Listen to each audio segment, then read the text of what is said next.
What's up, hybrids? Welcome back to another episode of the Fandom Hybrid Podcast. This is Hanako, and I am here with Anthony, Michelle, Lori, and Mike.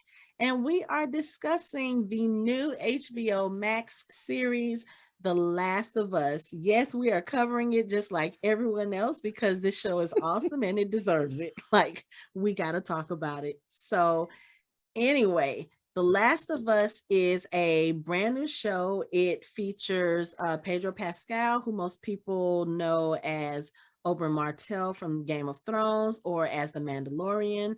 It also stars Bella Ramsey, who was also on Game of Thrones as Lyanna Mormont. And it's based off a hella popular video game called The Last of Us. We will be talking about this show strictly as show viewers. None of us have played the game, although some of us know a little bit about what happens in the game.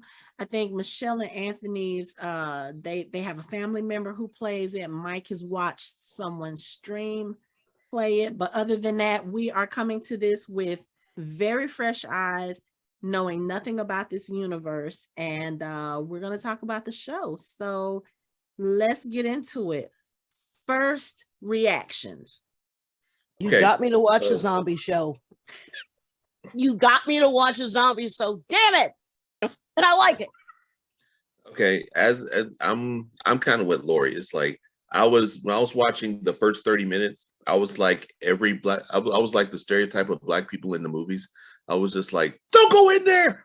She's getting up. What are you doing? Don't do that. Like, I was watching the first 30 minutes like this. Yes. Like when grandma started stirring in that wheelchair, I was like, oh no. It wasn't even that grandma. She was stirring. It was the like her facial expression was almost blurry, but you could see something happening. I was like, no.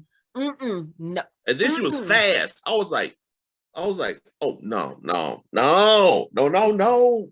I stopped. I was on my treadmill. I stopped and I literally stopped walking and I was watching the background with grandma. And I'm like, oh, this is getting good. And I'm like, turn around. And she didn't turn around. I was like, oh, it was so good. I was like, don't go in the kitchen. Don't go towards the sounds. The sound. No, don't go towards those sounds. What's wrong with you? I was like, oh God. Like, ugh. I was like, the dog is telling you no. The dog is yes, you no. Thank you. The dog is you always listen to the dog. You always listen to animals. Always. Especially dogs. Dogs can see shit that nobody else can see. It's always been said. Dogs can see ghosts. They can see otherworldly beings. When the dog was sitting there looking at the grandma, I'm like, huh? Like, yeah. Or later when he didn't want to get put back into the house. I mean, he was like, let me go. He was like, no, heifer, do you not understand? I came to you. Exactly. She's like, let's go. He was like, no, bitch, what? No. Stop. He looked like a border collie. You know, they're like the smartest dogs in the world. Like Australian Shepherd. Yeah. So he was like, why is this chick not listening to me? Let me tell you, I was like you, Mike. I watched it and I feel like that first 30 minutes was the most suspenseful 30 minutes I can remember watching in a long time. I sat there like this. And the sad thing was, okay, so they start out the show with this character. Well, this is not the cold open. We'll talk about the cold open in a minute because I know Anthony had some issues with the fungi thing. But anyway, so they start out this show with this girl, this beautiful young girl, and you know, it's a story about her and her father, and we see the story for the first like 30 minutes of the show from her point of view. And when you start seeing this stuff, now I already knew that his daughter was dead. That was something that I knew from the game, but I didn't know like how far into it she died. So at first I wasn't thinking anything. I was just like, oh, okay, so we're going to see this from her point of view. And then I was like, as you started seeing the things unfold, I was like, oh, y'all better not do this. Not in the first episode. They didn't even wait till the end. They gave us this shit in the middle of the episode. I was like, okay, so y'all just going to let us get attached to this girl and then y'all just going to yank her out. Okay, that's cool. But the thing that I found out was apparently in the game, pull punches either, because when you start the game, you play from this character's perspective.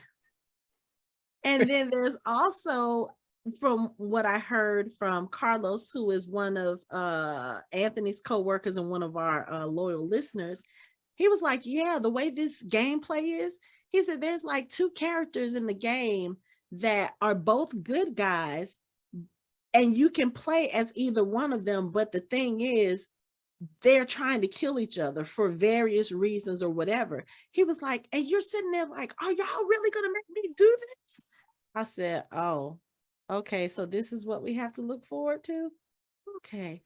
I have a feeling I already know how that's going to work, but I'm just like, okay, anyway. But this girl, let me tell you, when she was standing in the room, looking at the DVDs, like Mike said, when grandma's face started changing and she started looking like something from one of these horror films, I was like, nope. I had to pause my TV so many times during that first 30 minutes. I was like, I'm not ready. I'm not ready. Because they did a good job of, they gave us the jump scares without the jump scares. Like you're looking around every corner. And also because I feel like everybody kind of figured this girl was going to die. I mean, you start out, we already know the show is about her dad and the other little girl. She's not anywhere in the promo, so you know she's about to die. I feel like every corner she turned, everything she did, I was like, she's on the bus. Is the bus gonna get her? Oh, she's here. I was just anticipating it the whole entire time. And I was sitting there like, y'all can't be stressing me out like this in the first 30 minutes. I can't, no. No, they had you on the edge of your seat. And they gave you little hints. So you're like, okay, will this be the point when she's in the school and the little girl hand is twitching? Yeah. I saw that. I was in like, the background. Oh. I'm like, they about to shut school down and stuff happens at school. Okay, it didn't happen at school. You're right. Is it on the bus? And then she gets on the bus. After all that, I was like, my skin started crawling. I was like, no, get off that bus. You see all the people around? I was like, God, get the Lysol. Yo, come on, man. I feel like they tried to trick us because they're showing us her doing all this stuff in her neighborhood, but all the news reports that you're hearing about Jakarta, and you're hearing about all these foreign places or different places that's nowhere near them. So you're like, oh, okay, they trying to make us feel safe, like this is not going to, bother them. I think this was the longest I've ever been like quiet at the beginning of a show, because I don't think I said anything up until she was getting the watch fixed. And then the wife comes in. I said, "Oh, okay, something about to happen." Because she closed. She's like, "Got the shop closed." And she's still like, "Okay, I guess I go to Dairy Queen get some ice cream. Then I go home to Dad." Nothing encouraged her. Like she was just like, she's like, that was weird. Oh well, I guess I'll just mosey my way on home. Okay. But I think the thing is too, I don't know exactly how old Sarah is supposed to be, but she's looking at things from a child's perspective. It's like she knows there's some weird stuff going on, but I think for her, she didn't see people panicking.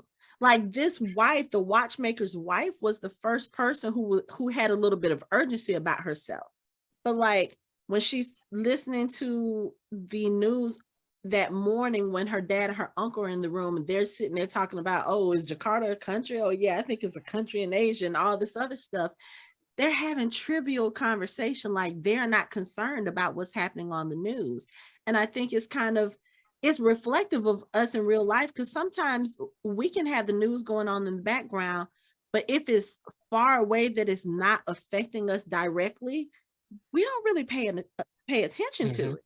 So it's and I told Michelle, I'm like, she's not watching. No one's watching the news now. Like, oh wait, we don't watch the news either. No, we have it on as background. We needed a report on Facebook or TikTok. I mean, yeah, or someone calls us and it's like, did you see the news? No, we don't watch the news. That'd be the best TikTok in the world. It's like the world crumbling. You're like, if the world's crumbling around me, they're like, do what they make up a dance to it. They're just like, yeah.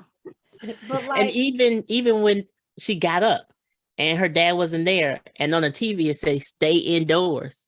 I think that's when she started panicking. That's when she started like, however, she wasn't staying indoors. you're still like, what's going on? Let me go Because she had to go see explore. about the dog. She had to And go see let me go about take the dog. dog home, even though it says stay indoors. The dog wanted her to stay in with it. She was Yeah. like, dog was like, let me in, close the door, and sit your ass down so we don't get eaten. So whatever happens to her don't happen to us. So But see, I think at that point, she probably was just thinking like, okay, you know what? Especially in the mind of a child, we always think, what are we taught as kids and as like dogs are supposed to protect us. So she already is thinking, okay, there's these old people next door. There's this grandma who can't move. Maybe Mercy needs to be over there to protect them. And I just think she wasn't reading the cues because one, she's trying to figure out why the hell her daddy not at home and it's 2:00 in the morning. right. She's trying However, to figure that out. And I think she was just like, okay, like everything started happening at once. Like she walks outside and you've got the helicopters and you got this noise. And I mean, she was awakened by like flashes of light. So I think really, again, depending on her age, and I'm guessing she might have been like late middle school, early high school. She was probably just like, what is going on? Plus, she just woke up.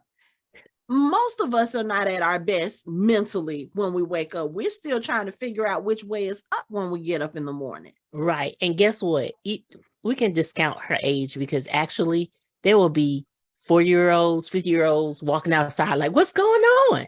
And then some of us are in the house with the blinds like, I don't think you should go out there, Johnny, but sure, you go out there. So you can somebody figure out what's chasing going him. on and tell I'm locking me. the door. Right. So even older people will be going out there. Some of us going out there to check on the dog, check on the neighbors, and the rest of us in the house like, I'll wait for you to come back and tell me what happened. Right. But anyway, so let's go back to the cold open for this show. You have a talk show. You've got two scientists, epidemiologists, and actually I think both of them were epidemiologists because when the host is talking and he starts talking to, I don't remember the doctor's names, but it's Christopher Heyerdahl and John Hannon. yes. And I'm sorry, those two will always, they have certain characters that they are in my mind. So I'm sitting here looking at them and I'm just like, Jonathan, what are you stealing from the tomb today? Right, yeah, exactly. That's what I was thinking too. I was thinking, oh, I know this one. Like, where's the scarab? Like that Leonardo DiCaprio meme, like you're pointing. So anyway, they're sitting there discussing pandemics, oddly enough. And you've got one who's talking about what will happen if, a virus gets out of control and starts a pandemic. And then you have John Hannah's character who's like, it'll be a virus. I think it'll be something different. And as he's giving his explanation, it's so funny because you see them panning to like the host and the audience looks simultaneously transfixed and bored out of their skulls. But also this is taking place in the 1960s. So they're all sitting there listening like he's using a whole bunch of big words and he's talking really fast with this British accent. And I'm just sitting here listening, trying to keep up. And it's so funny because when he starts talking about fungi, it's so funny because Christopher Heyerdahl's character is just like,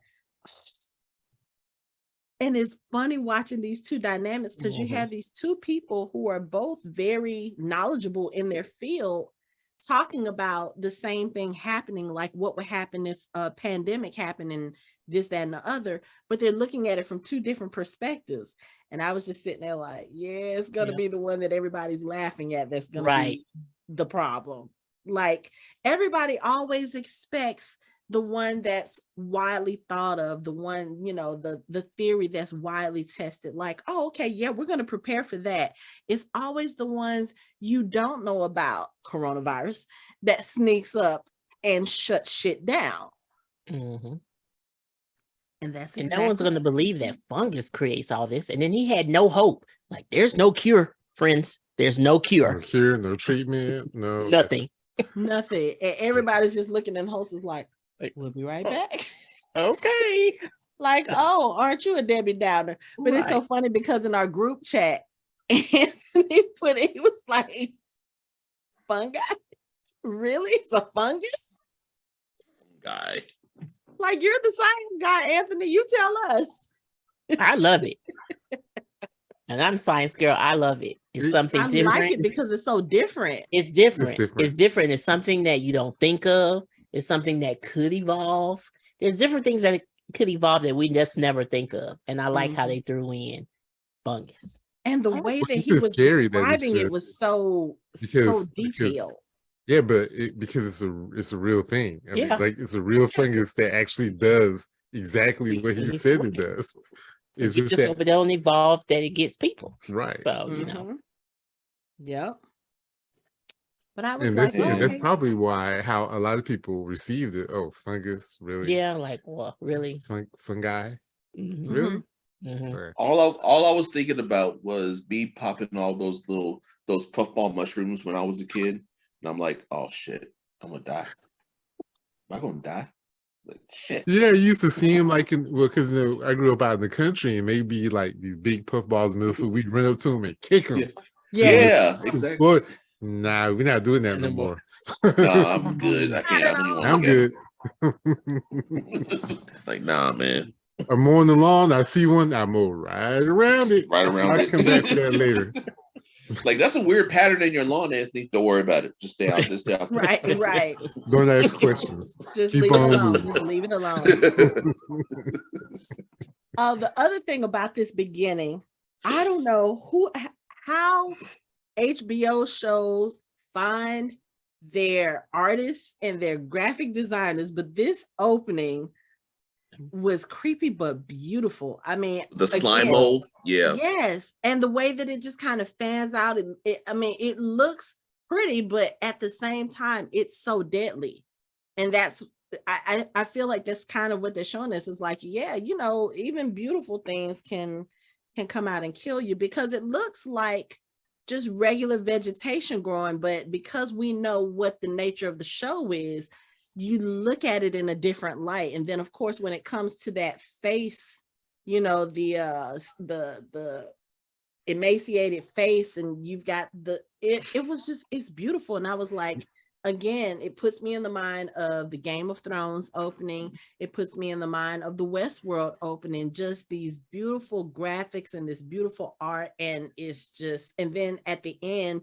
you have these two little pods that pop up and they're shaped like Joe and Ellie. I was like, that is so cool. Let's not give too much credit to HBO because that's how the game starts. So Really? yeah. Okay.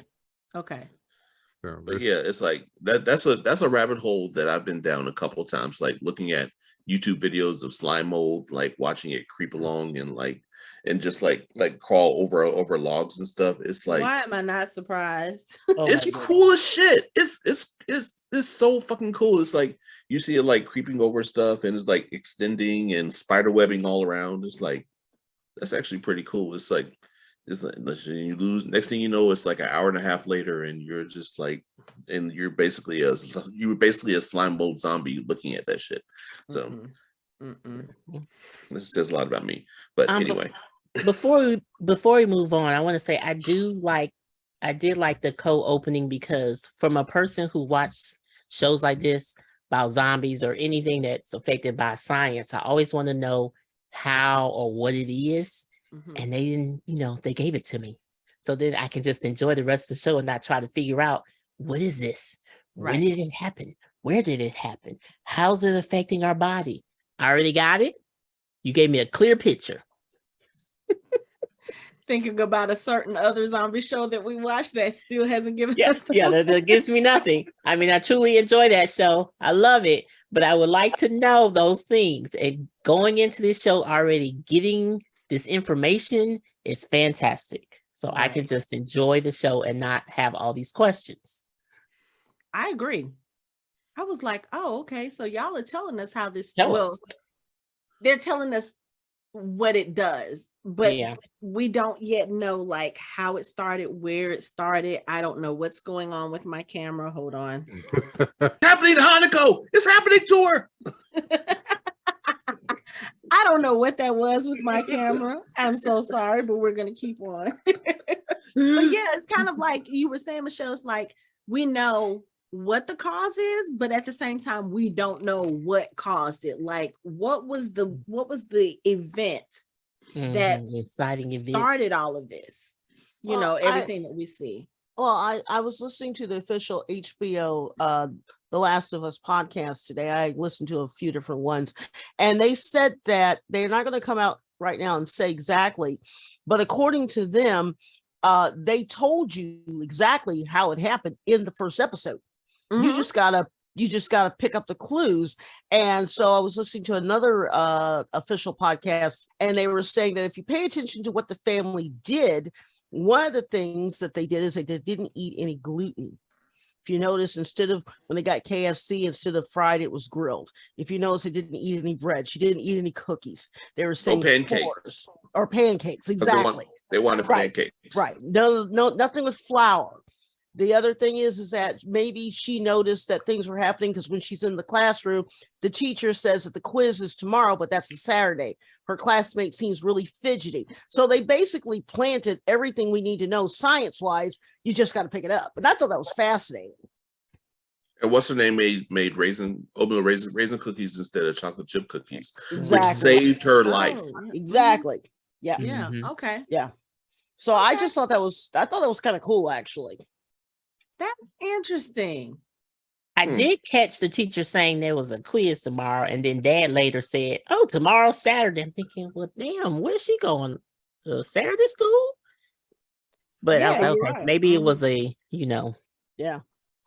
Maybe the day teacher was already infected, so to speak, because they, you know, how they said that, you know, it was in the city, and they took, you know, grandma to her medical appointments and stuff. But he remember the son-in-law was feeding grandma biscuits in the morning outside. Mhm. Mhm. So Yeah. she wasn't eating it.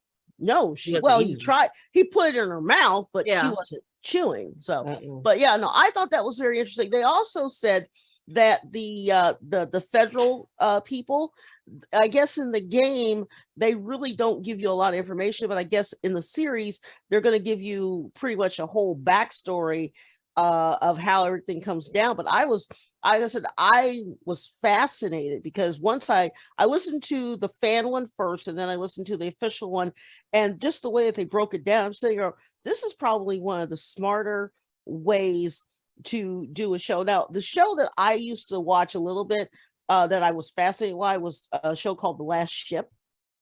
And Yes. I used to love the way that they broke everything down. And I'm like, this is sort of, because The Last Ship, you know, a virus, you know, everyone's dead, that sort of thing.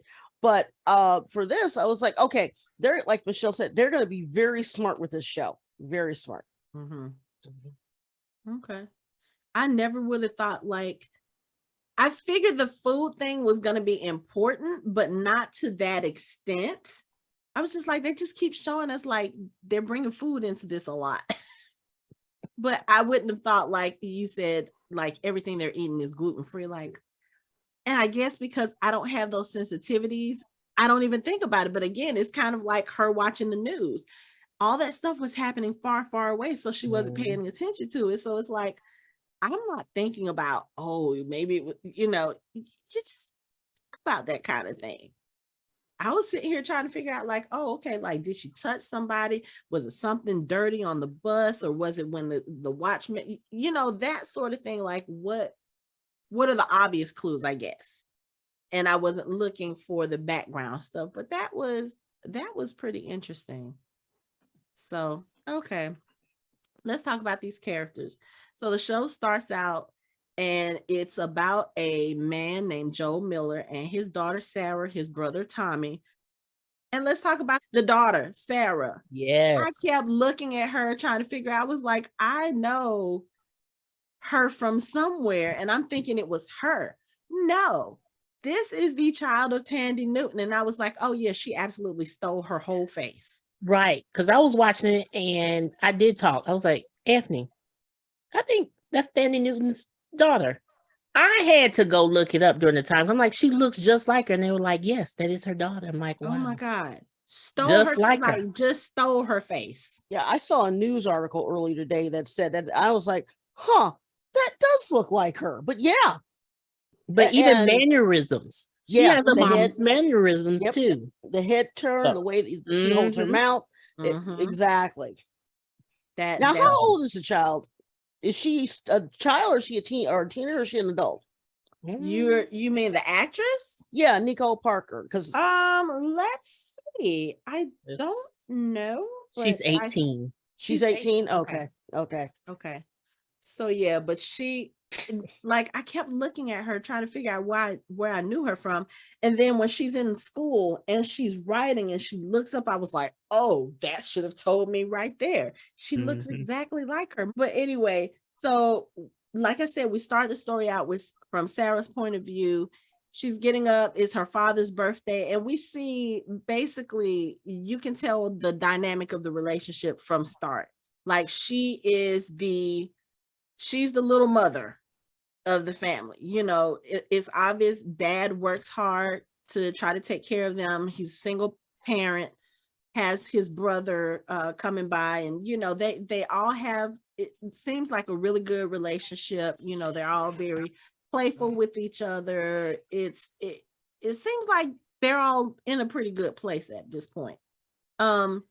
Sarah goes into her father's room right before they leave for the day, and she takes out a watch that's not working and some money that he has in his drawer. And this is one of the tasks that we see her go through during the day. Like she's at school, she's looking at the clock, she's waiting for, you know, the time to go by. And after school, she goes to a watch shop to get her father's watch repaired. And it's when she's visiting this watch shop that for her, the dominoes start to fall, because while she's there, like you said, the wife comes out. She's like, oh no, we're closing right now. Husband is like, we don't close till 7. She tells him something in a different language. She's like, we're closing right now. I was like, okay, baby, that's your clue. And she told her, she was like, you need to go straight home. That's your clue. You need to go home. Something's not right. As if the police cars and fire trucks whizzing by the clock I think a Hummer went past her too. Would be a sign to go home. Right. You know? Yeah, like I should go. Yeah. Yeah. So right. But you know, it's her dad's birthday. She wants to do something nice for him because, as she says later, you wouldn't have done it yourself. Apparently, this watch means something special to him because of the reaction that he has when he opens it. And then later on in the show, we see that even though the watch is broken, you know, the show does a time jump 20 years. He's still wearing that watch. So the watch has some significance for him. But, you know, we see them interact with the next door neighbors. Like you said, son is out front feeding the mother-in-law, whatever. She's apparently, she's disabled. She might have, you know, dementia or whatever. She's non-responsive. She doesn't talk, and she just kind of sits there, and they still talk to her and kind of engage her. But, you know, she's just basically an old person in a wheelchair at this point. And apparently Sarah goes over to the house sometimes to kind of keep them company, you know, the way things used to be. You know, I don't think we see a lot of that now, where the younger kids will go to like the older neighbors' houses and like spend time with them to make sure they're not by themselves and that sort of thing. So I felt like they were showing us this part of her character, because even though she really doesn't want to go, you know, she's probably like, oh, I'm going to have to listen to the same story again, or I'm going to have to eat, you know, whatever they cook. But I mean, she goes over after school, after she finishes with the clock. She sits over there. She does her homework. She chats with the neighbor and, you know, makes cookies with the neighbor, oatmeal raisin, or at least the neighbor is making cookies while she's in there doing homework. And she's looking for a DVD out of their DVD stack, and that's when you see the grandmother sitting in the wheelchair behind her, and she starts doing this. I'm trying to think, there's a specific horror film where a character does that with the face and the mouth, and I cannot think of what it is now, but I was like, oh yeah, you need to turn around and get out of there, because you can hear her, like, she starts kind of hitting her chest as she's making noise with the wheelchair. She's doing? No, not this child. She is so focused on finding the right DVD. She doesn't pay attention. And then she goes into the kitchen and we see grandma is still just sitting there doing whatever. When she gets ready to leave later on, like I said, the dog is sitting there looking at grandma with the head tilt, like, what the fuck? And she's just, I mean, like, am I the only person who couldn't hear what that dog was saying watching him? Oh no, that Oh, was no. the creepiest thing, and I couldn't turn away. I'm sitting there going, "Did you not see her face?" Literally, and the dog's dog was like, in "The there like- hell." I know, right? With her mouth wide open. The dog is like, y'all looking don't at see the this shit dog. right here? Yeah, she had a Right, fucking hinge top head. Her mouth was like this far open, like sitting in the bed, wheelchair, like, ugh. I'm like, no. No, And because I'm by like, that no. point, Oh, by that point, grandma was back to normal. She was just looking off into space. But I was trying to figure out, like, I was looking at her like, did she die in that chair? Like, see, that's what I thought too. Sarah I thought she wasn't really died. paying her. Yeah, Sarah wasn't really paying grandma that much attention. So she could have been dead in that chair. I mean, you know, unfortunately, there are some people who die, who pass away with their eyes open. She could have easily been there, and the dog just sitting there looking like, y'all not gonna do nothing about this. But we Yeah. don't know. Yeah. The dog Now- was. It was the now- most comical thing. Just Now, the difference with the zombies in this is that the zombies, this is a parasite, so they aren't dead. They are still alive, the zombies. Correct. So yeah, Because so they're the not fungus is eating. The right. fungus has eating them from the inside and Inside, keeping right. them Right. alive. They're like they said they're basically animated puppets. Mhm. Yeah. So you won't see any rotting, but you'll see other stuff later on in the episodes. But I thought that was interesting. We're gonna talk about some of that other stuff in this episode because okay. Ooh, So- anyway. So I'm assuming at that point the parasite was taken over. Right. Yeah. Yeah. She was Had making to. all her movements, and, And the then dog the was dog like- is like, something's not right with Nana. She's not there. She is not there anymore. Somebody please get Nana. Right. And of course, Sarah's just looking like, yeah, okay, this is my cue to leave. Like, I'm not taking, like, I felt like she was like, okay, you know what? This is not part of what I do over here. Because, of course, again, like I said, the woman is pretty much catatonic. Mhm. And Sarah may not have known what to do with her, you know, and sometimes for young people, even for older people, having to deal with someone who is in that kind of state can be uncomfortable for some people because they don't know what to do or they don't know the right response or how to react properly. So she could have easily have been like, oh, okay, well, you know, your daughter was over here taking care of you. I'm gonna go home. Wait for my dad. You know, it's his birthday. He's supposed to be bringing a cake home. I'm just going to go home. So, of course, she's sitting there at home late. Her father had told her that morning he was going to be home by 9. It's like after 10 o'clock now. He's just getting home. They have some banter. They, you know, she gives him the present. She shows him the DVD, which apparently is one of his favorite movies, and they settle down to watch it. Now, of course, she falls asleep after telling him that she's not going to. And as he's still watching the TV, his brother calls. He has been arrested. Now, that was the other thing, too, because his brother, he was like, look, I'm okay. And I was like, did he get bit? Did he get that? Because again, we still don't know how this thing spreads. We have not seen any of these reanimated people or whatever you want to call it, the puppet people. We haven't seen any of them at this point. So we don't know exactly what the symptoms are. But he starts telling his brother that he got into a fight in a bar. You know, he was like, this guy started, you know, attacking the waitress and I stopped him. But I got arrested after the police came and you got to come get me out of jail because it's Friday. Yeah, that's the thing. It's Friday. And if you don't come get me, I'll be here all weekend and it's going crazy in here. You got to come get me. So he gives him this sense of urgency. And so his brother's like, okay, he goes to put Sarah in the bed and we see the clock. It's like 11 o'clock. He goes out, and then the next time we see the clock is 2-something in the morning. Sarah has turned over. That's when you see the flashing light. She wakes up. She looks for her dad.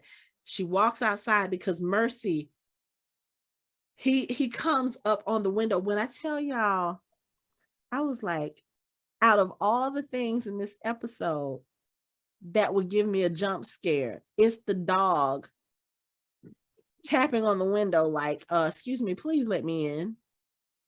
Because when he hit that window, it was so loud. I was like, wait, what? But you're already on edge because at this point, when Daddy got that call to go get his brother, you like, oh shit, something's gonna happen while she's by herself. Exactly. And Dad is not gonna be there. Here we go. And then that's she wakes what up. I thought was gonna happen. Mhm. Oh no, the alternative, what actually happened was so much worse. So much worse. But anyway, so like we said, dog comes over. She's trying to pet the dog. The dog is like wrapping itself around her, like, protect me, keep me safe. And she goes around, she looks at her neighborhood. Now, of course, like you were saying at the beginning of the episode, Michelle, normally you see the neighbors out trying to figure out what's going on, whatever. Nobody is outside in the streets. So apparently everybody is heeding to the emergency broadcast system, which says, stay your ass indoors. So she comes out, she looks, and then when she sees her next door neighbor's house, the front door is wide open. And so she starts calling for Mrs. Adler. Now, this is the thing, because that, I think, was the thing that kept me suspenseful more than anything, because we know, watching other movies, TV shows having to deal with zombies, they react to noise. So she's just calling names. Nobody is saying anything. She walks into the house and they show her turn back towards the front door to look, and you see the what do you call it? The swinging doors behind her. And it almost looks like something is moving behind it. And I'm just sitting here like, run, Sarah, run, Sarah. I'm like holding my head in my hands and just doing all kinds of things. And she walks into the swinging doors and she slips on blood. It's time to go. Get the fuck on. Get the fuck on.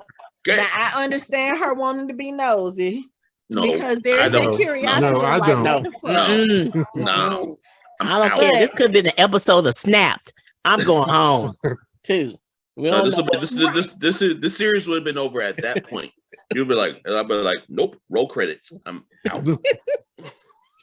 She walks in and she sees the man, and he's on the floor. He's obviously injured. He's bleeding, and he tells her, he was like, help me. And she's looking scared, but she starts walking towards him. And as she walks towards him, he starts pointing with his eyes, like, look to the left, to the left, to the left.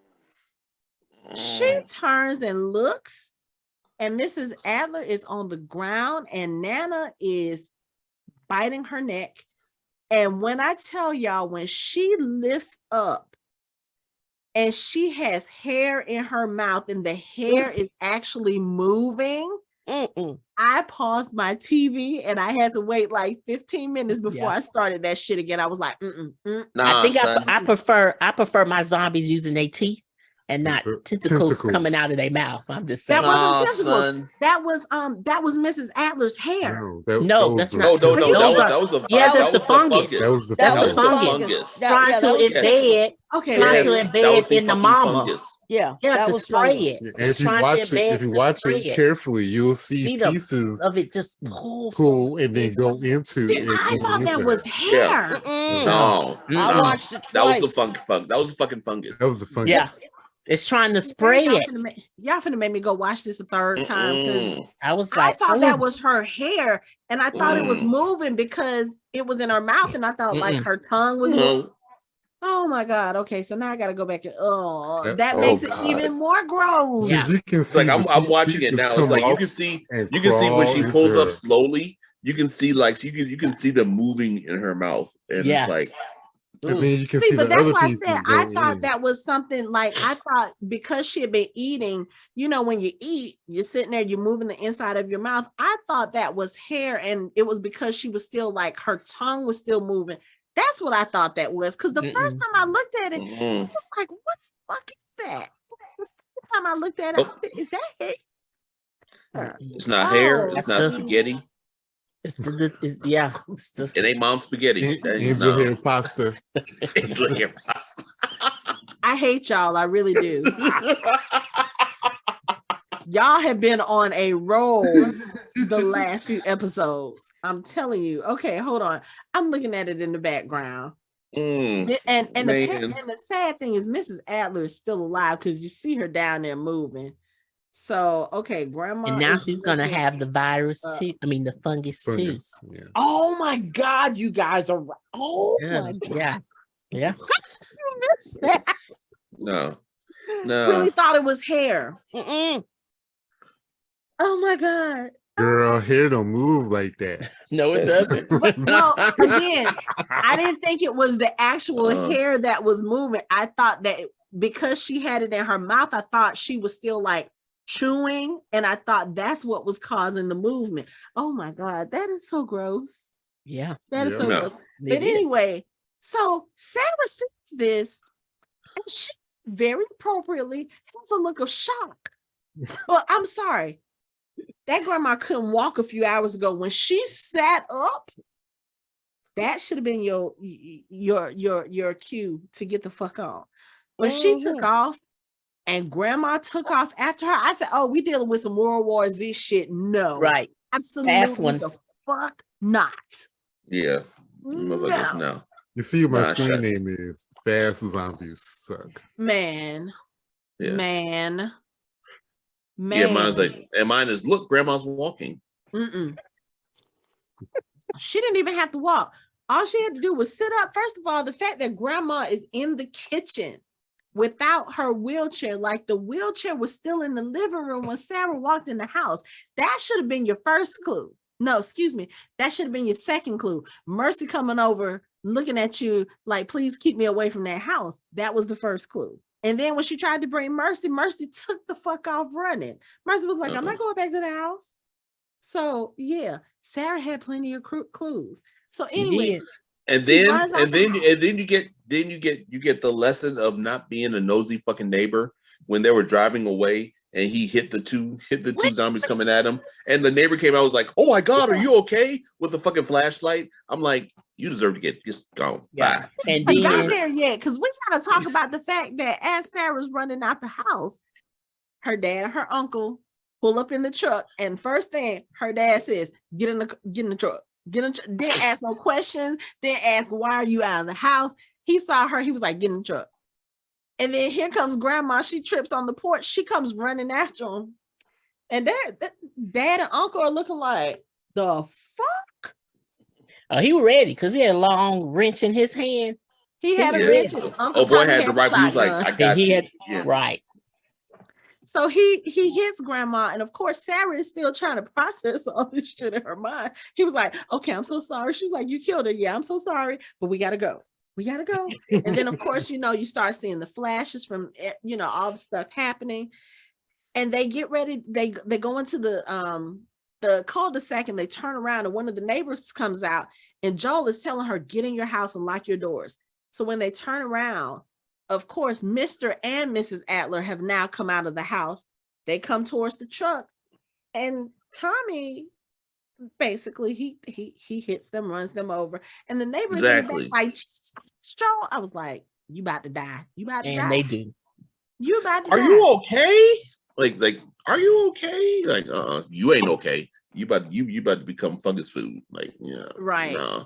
I'm so glad that like they showed us that one time, especially now that I know what it is. Like my skin is crawling right now, but I don't need to see that again. Ever. Ever. You good, right?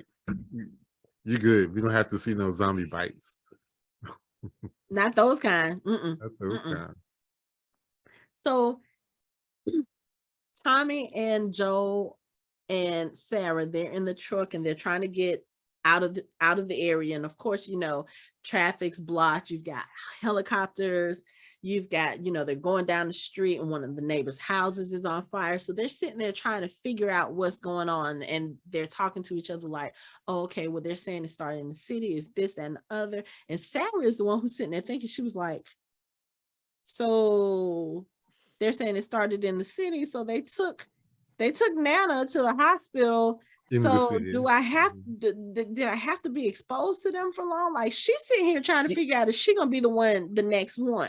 She did. She was running through every scenario. Everything. That girl paid attention in science class that day. She was trying to figure this out. And of course, she was also trying to process the fact that these people that she knew, these neighbors, you know, people that she spent time with, had turned into these things. And was trying to eat her. And was trying to eat her.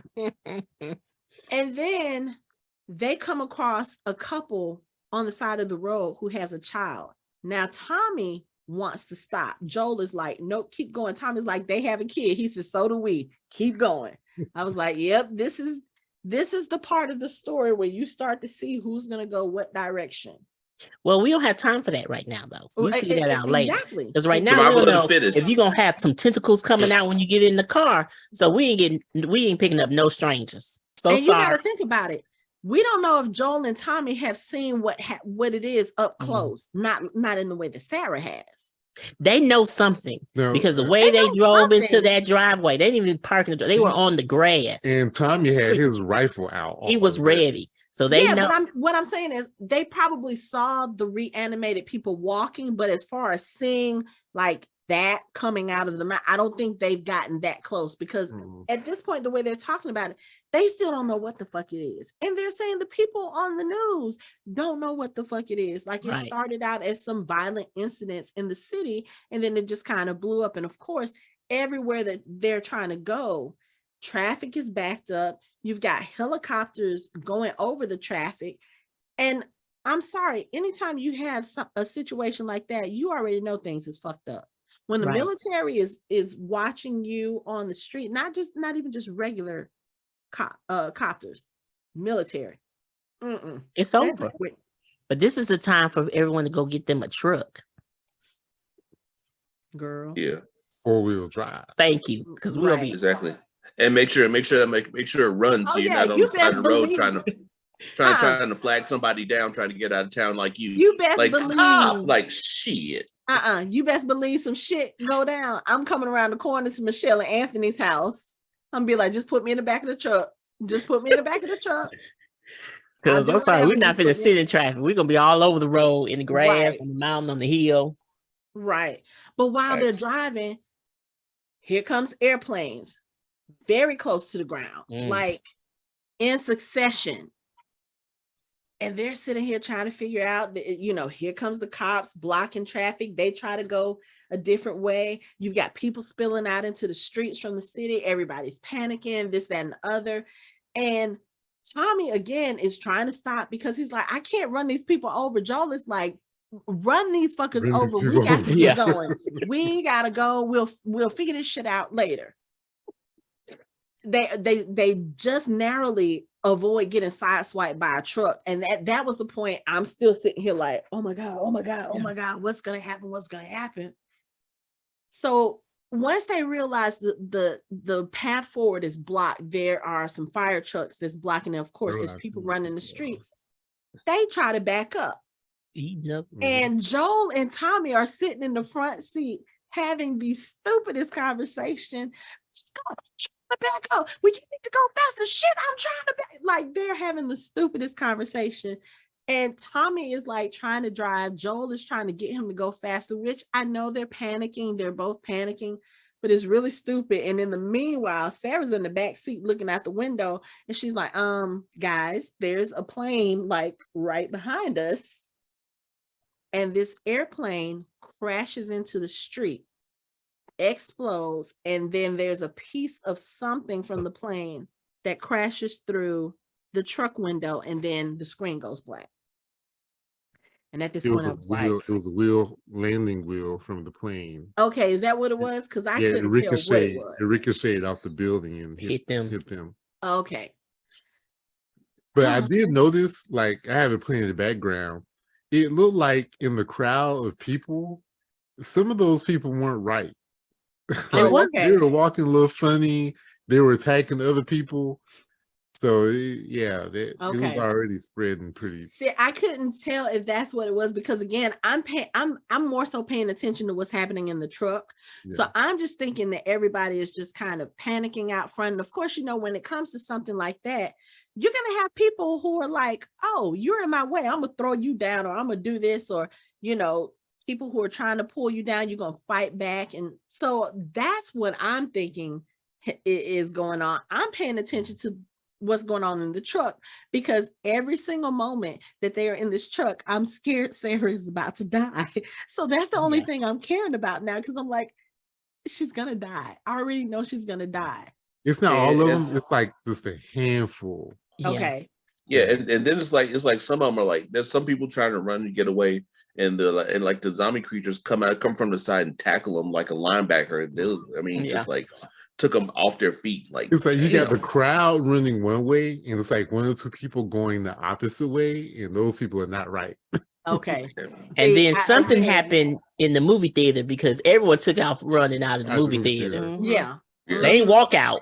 They ran No, out. they ran out. They ran out because I'm So- sitting here looking. But that's like a lot I'm of people rewinding at it down. midnight out in the street because isn't it like 2-3 o'clock in the morning? A lot Mhm. of people out there in them streets. Well, it's a Friday night. Rocky Horror Picture Show. Oh, and it looks And like it said somebody. midnight. It said midnight madness. So they were doing yep. something at midnight. So, Mhm. it's a Friday night. So some people are at the, at the bars, at the restaurants, at the movie theater. But a shout out to the person for them filming this, because it was a great scene. I love it because it was very similar. Well, as they say, it's exactly like the video game, Mhm. but it felt like a video game, but it made you immerse in it. So I felt like I was in a truck with him, and it's those long shots that does it. That's why I was like, I'm only paying attention to what's going on in the truck. Like I'm looking now Like and I you see in what the y'all were truck. talking about with the people, but I wasn't caring about them the first 2 times I watched the show. I was like, what's gonna happen to Sarah? Even the second viewing, I'm still paying attention to what's gonna happen to Sarah. I already knew what happened at this point, but I'm still right there in the truck, like, okay, y'all need to go a different direction. Y'all need to do this, y'all need to do that. Like, I don't know what's coming up, but I think that was just me mentally trying to avoid what was about to happen. But anyway, like we say, the truck, the wheel comes through the truck kind of turns over, they all black out, they come to, Sarah's trying to see what's going on, and she happens to see a couple of people eating some of the other people, and her dad kind of gets her, don't look, he takes her ankle down, and when they get out of the truck, her ankle is twisted at a really, really bad angle. So she can't walk. They're on one side of the truck. Uncle Tommy has gotten out on the other side of the truck, and he's got his gun. So he's trying to help protect them, protect Sarah since she's the youngest. And Joel takes off running with her. Now he goes into an alley, and there's a guy sitting there eating someone else, and he happens to look up. There's a bunch of them, but it was the one particular guy that I know, but looked up. It's scary though. But it was a bunch of them eating on other people. But it's so strange because the guy looks, and he moves kind of slow when he looks. It's just kind of like, bitch. Then he gets up and I was like, I'm not doing this. I'm not doing that this. whole through the diner. I was just like, oh God, no, oh no. You know what it reminded me of? It reminded me of the kids evading Blue in Jurassic Park. Yeah. And also it reminded me of Zendaya of MJ and Ned avoiding I forgot who it was that was chasing them. Oh, Dr. Connors. Oh, the lizard. Yeah. Dr. Connors, yeah. That's what it reminded me of. But man, can they move fast though? I mean, these zombies can move. Let me tell I mean, you. it's like he slid across the floor. The next thing you know, he's like vaulting over like 3 booths at a time. Yep. I'm like, Olympic uh-uh. style. Mm-mm. Olympic style. Mm-mm. Let me tell But you. luckily, they don't have no coordination because that's why Yeah. he couldn't just Yeah. run straight Yeah. towards him. He's sliding. I'm bumping into things. Thank goodness they give me a head start. He was doing Yeah, the but they got return that start shoe recovery gun. time on lock. Like they'll trip and fall, but then it's like once they recover, they're on your ass like in a hurry. Like, oh my God. Right. But it so okay. I'm trying to avoid this part, but okay, I can't. So anyway, they run outside. The thing runs after them. He almost has them and it gets shot. So Joel turns around and there's a military soldier there with a gun. And he tells him, he's like, look, we're not sick. My daughter hurt her ankle. We're not sick.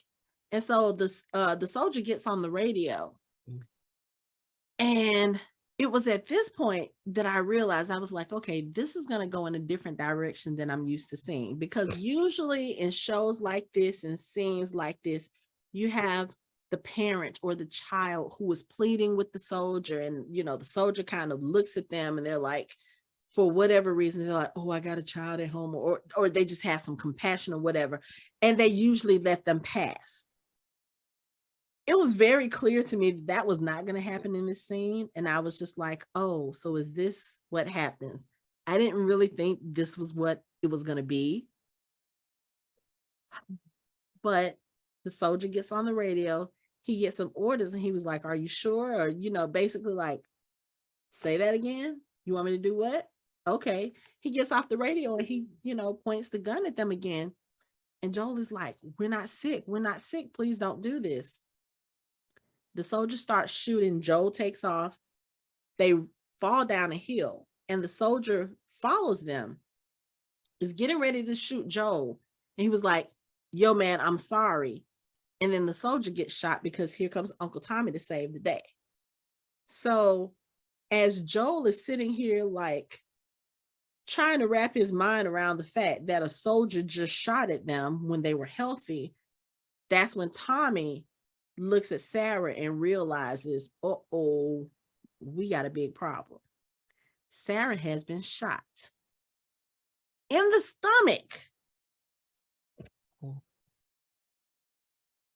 And when we have to see this man try to pick up his child and she's like, no, because she's in so much pain, I was just like, so y'all just really gonna do this to us at the beginning of the episode? We're still 30 minutes in. I think this episode was like an hour and 15 minutes, hour and 20 minutes.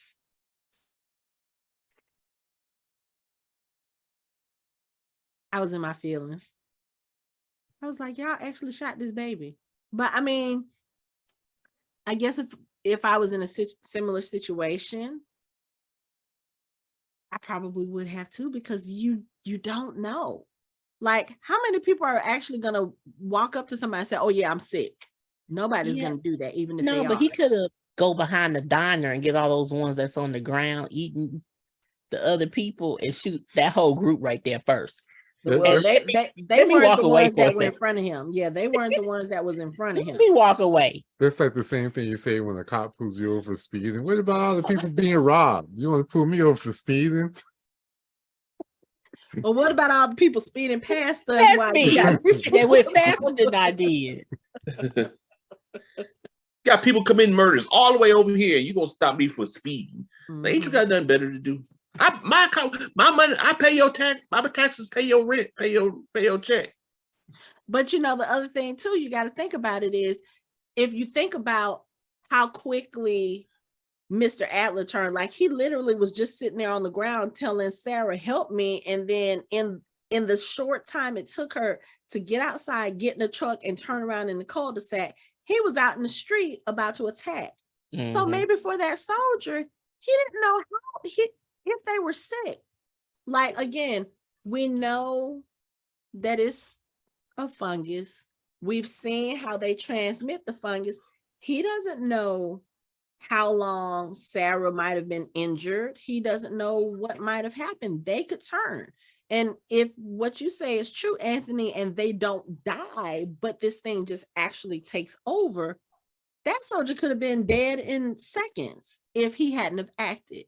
So I understand it. It still sucks though, because she's a kid. It does. Like, dude, you could have, I don't know, you could have found I don't know. I guess I was gonna say you could find a more humane way to do it, but if you are Quarantine. Put him in literally, quarantine. but there's no time. I mean, think about it. If you're talking you just I have know. to seconds or minutes, I'm just saying it would have been nice. it would have been nice, but they didn't have that luxury. No, they didn't. They're trying to keep this thing from spreading, and you carrying a hurt child. And I know you say that y'all are not sick, but y'all could be sick, and I don't know. And so my superior is saying, "Oh, kill him." And the superior could have been telling him to kill anybody who was trying to come out the city. Again, That's true. if what you say is true, Anthony, and I have to go back and look at the scene, if you had sick people, infected people running around in that town, it could be anybody at this point. Mm-hmm. It just sucks that it had to be her. I was so upset. I was so upset. But I don't know. When we before we started tonight, I was pulling up the cast list, and it says that she's in 2 episodes. So I'm assuming we're going to get her back in either a flashback scene, or it might be one of those scenes where he sees a vision of her. Mm-hmm. So we'll at least see her one more time. But she comes back as a zombie in the finale. Don't play like that. So that would be pretty good. No. Because I have a feeling if he thought that that was something that would happen, like kind of like, Michelle and I, we watched The Walking Dead. If you know that your loved one is going to come back as one of those things, you go ahead and take care of it before that happens, because you don't want them to turn into that monster. You don't want them to be that monster. He doesn't want his daughter walking around eating folks like that with the no. People are taking care of that. So no, Mike, that's going to be one of your theories that we're going to shoot down. That's fine. He's got a whole bag full. Oh, I'm sure. I got a whole case full. I'm sure. And then Louis. We coming. Oh coming. They coming. The theories, they coming. Oh, I'm sure they are. I'm sure they are. So, oh my goodness. After we sit there and watch Sarah die, we get a time jump. Oh my 20 God. years. Now, the original events when Sarah dies and all that stuff, that takes place in 2003. So this is when the world fell, 2003. So now here we are, 20 years later in Boston, 2023, current times. City of Boston is just ravaged. And it kind of looks like, if you've seen the movie Warm Bodies, it's kind of that way. Like they have the walls and they have like the lights and stuff outside, and they have people on the walls, and it kind of it is very similar to that. You have a quarantine zone, and you have this one kid who is walking through the woods and approaches this city. Now, I wasn't sure about this kid at first. I thought that maybe this was Ellie's origin story. That's what I thought at first. I was like, okay, because you can't really tell if the kid is a boy or girl. Very bedraggled, kind of walking, not necessarily like they're sick, but walking like they are tired, they are exhausted, they are hungry. They might have been doing this for a long time. And the child is by themselves. So when they bring, I think it's a boy at this point, when they bring him in and the officer's sitting there talking to him and trying to ask questions about, are you okay? Are you hurt? Are you by yourself? Blah, blah, blah. And they test the child with this, I guess it's supposed to detect the fungus in the body. Now, I was thinking when it turned red, that meant the child was negative. And I think they did that on purpose. I thought that would, when it turned red, the child was negative. And they were like, okay, so we're going to give you some medicine. We're going to give you food, this, that, and the other. Now that part, I was like, oh, wait a minute. Y'all offering this kid a whole bunch of stuff for someone who just came in from the cold. No, when she said you're safe now, I was like, oh, she's gone. She Yep. did. Yeah. And they gave him an injection of something. I was like, okay, so is this medicine or what? Nope. Sleepy time medicine. It was sleepy time medicine. Man, how about why is this like the Pixar movie version of a zombie apocalypse? Like, why we got to have sad shit in the beginning like this? Like, oh, like that was heartbreak. Like, I was just like, oh man, we like his daughter just died. Now we got this, and the little girl looked like Daphne Keene. I was like, oh, they're killing X-23. Why you got to kill X-23 like that? Yes, That's what I yes. thought too. I was like, oh no, man, no. But after that, we see some people around like a concrete pit, and basically what they're doing is they're burning bodies. So I'm assuming these are bodies of people who are infected or people who have died in order for them to kill the fungus. And there's this one woman there, and she sees another truck that's coming. She goes over to the truck and she opens it, and then we see Joel come up, and she looks at him. She's like, I can't do it. I can't do it. And when he turns around to the truck, it's that kid, because you notice the very distinct sneakers that the child was wearing when they came in. So apparently, yes, they killed the child. So at this point, I'm trying to figure out, I'm like, okay, so do they take in people from outside, or, it's one of those things where this child was by himself, no other adults. They could have easily done a checkup to see if the child was sick.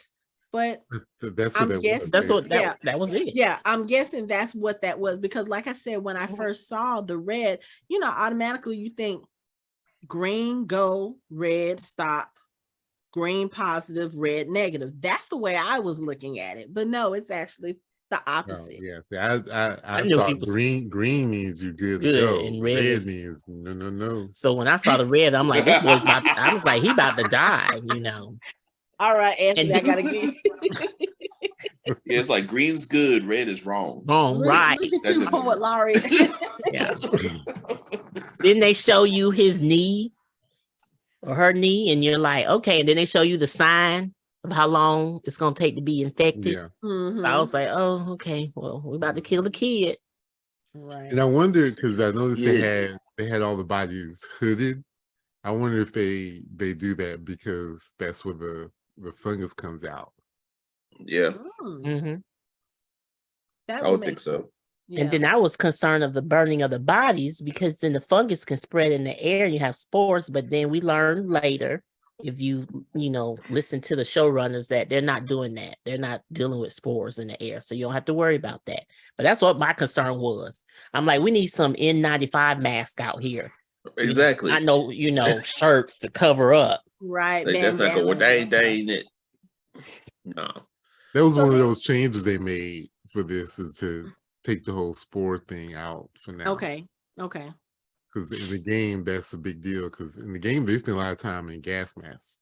Okay. And I don't think, and they didn't want, the actors in mask all the time. So It's like because all you would heard was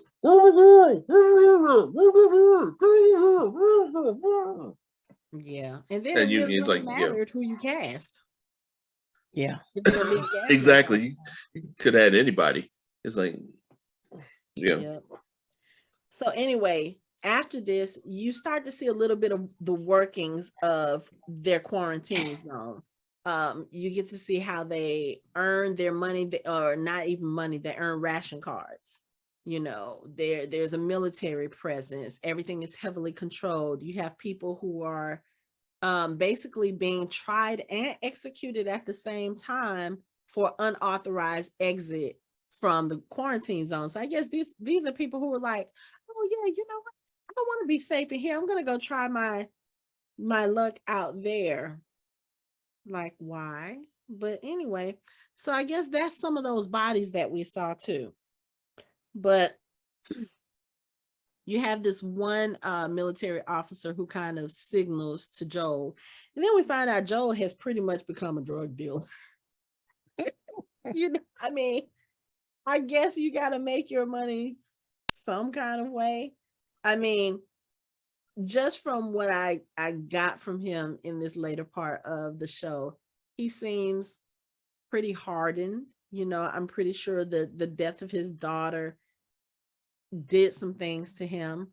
And, he's just basically, it looks like he's trying to earn enough ration cards to do something, whether it's to escape or what, but he's trying to work the networks. And that's one of the things that we see throughout this this episode. Like, I feel like Joel keeps to himself, but he seems pretty important in a quiet way. And it seems like their people are kind of scared of him too. Mm-hmm. Like even in that network, because later we see someone's like, please tell him it was an accident. Tell him they didn't mean to do it. She's like, oh, he'll listen to me. The person who stole the battery. He was scared. He was like, please tell him. Please tell him it was an accident. It's really scary. Sorry, been doing? Like, have you been out here regulating and people are scared of you? Yeah, he looks like that might be what he's doing. Right. And when you're a drug dealer and you ask for your bag back, you scared. Like, you can't get another Ziploc bag. Can't I get the bag back? I mean, Ziploc is probably in short supply. It's like, otherwise he probably had to wrap them in like a piece in a sock or something. Be like, ugh, I ain't buying drugs for your ass. No. Well, it's sock pills. I ain't trying to. I'm just concerned about what that bag's been through and why it's so important. But we're not gonna get into that discussion. But I mean, like you said, like Mike said, it's a shortage. So he's probably like, yeah, I need my bag back so I can move some more. Yes, move some more stuff. But it's the process of how it's being moved is what I'm worried about. Oh no! I mean that too. You're not even. I think maybe that's why he wanted the bag back. He was like, "Yeah, y'all not stuffing this in. No, give me my shit back." Oh my god! Pun intended. Right. And why gotta be Oxy from Atlanta? It wasn't Oxy. It was he said hydro. Hydro. Oh, from Atlanta. Hydrocodone. But okay, so in that next scene we meet Tess, who is, I guess, his girlfriend. But she's the one that's negotiating with the guy who stole the car battery from them. So apparently Joel tried to get his car battery again for whatever reason. And the dude stole the battery from him. He's like, please don't tell him, he's going to come after me and da-da-da-da-da. And Tess is making it seem like she's in charge, like, oh, my guy will listen to me and blah, blah. So I'm thinking she's like the head of some network or whatever. But first of all, I'm like, dude, you seem like you have a whole bunch of armed people. Like, you have henchmen. Like, she's the one that's got the black. She's the one that's got the black eye. Right. That's what the concern wasn't the battery. It's concerned about how those men handled her. I know, but I'm saying they were scared. He was scared, but he's got henchmen. It don't matter. And it's just Joe. Well, Joe must be into some fuckery. Joel has been in the military.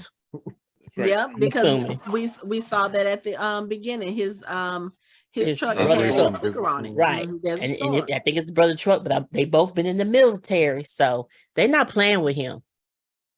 Not at all. And apparently somebody ain't playing with them, because while they're sitting there negotiating, okay, well, I'll tell him to leave you alone, not to come after you, whatever, there's an explosion.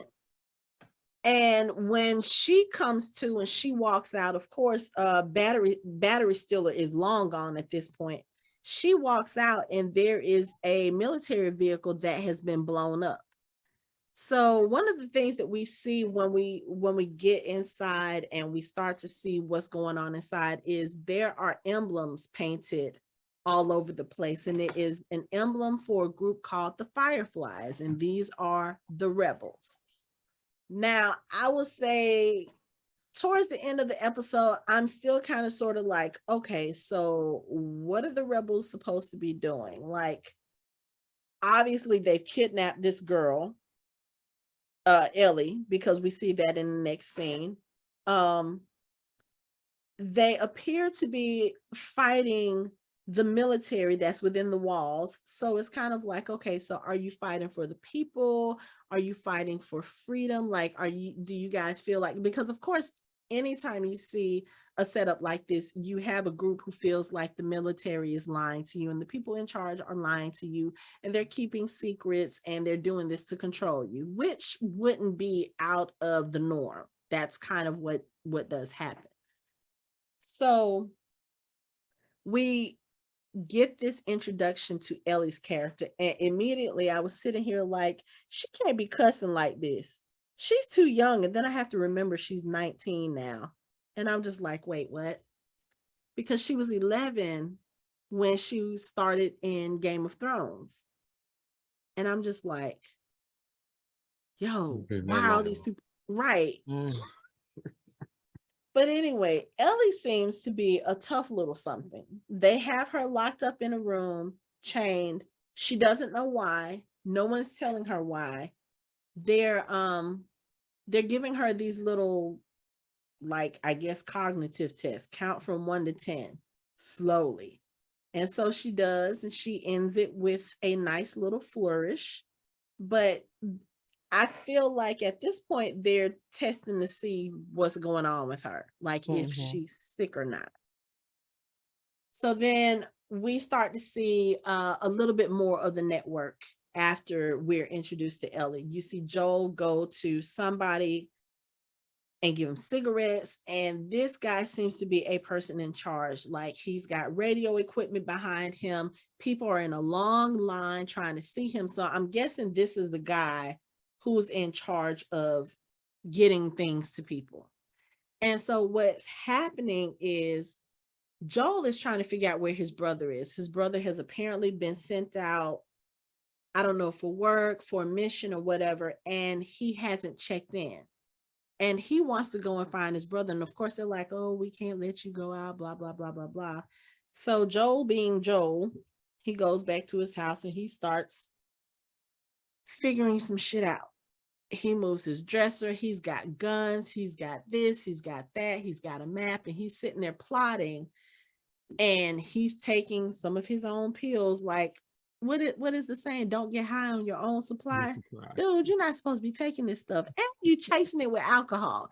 This is the one thing. Somebody said this about another show. I think they were talking about Supernatural. They were like, is it just me, or do characters not pay attention to the instructions on a pill bottle when it says avoid alcohol? Do not take with alcohol. Like, all of these people always chase their pills with alcohol, and none of them have died yet. Well, Sam and Dean have, but not from that. You know, it's just like, oh, okay. But his character, it's one of those things where we're given the impression that he is not someone to fuck around with. But I also feel like it's almost like he's not that in an obvious way. Like, he's very unassuming. Like, he's not one of these people. He's not bulked up. Like, he's not walking around looking like The Rock. He's not walking around with this mad look on his face all the time, like he's just gonna beat people up. He's just kind of there and unassuming. And I think that's probably what makes him dangerous as well. Because when you look at him, this is not a person that you think, oh, I need to fear my life, fear for my life from this guy. But there was something else that happened that I thought was interesting, since we've been talking about the spores and stuff. Did y'all notice when he moved the dresser to get the stuff from up under the dresser? Did y'all notice how the camera just kind of focused on the air and the dust that was going around in the room? Yep. I was like, are y'all trying to throw us off?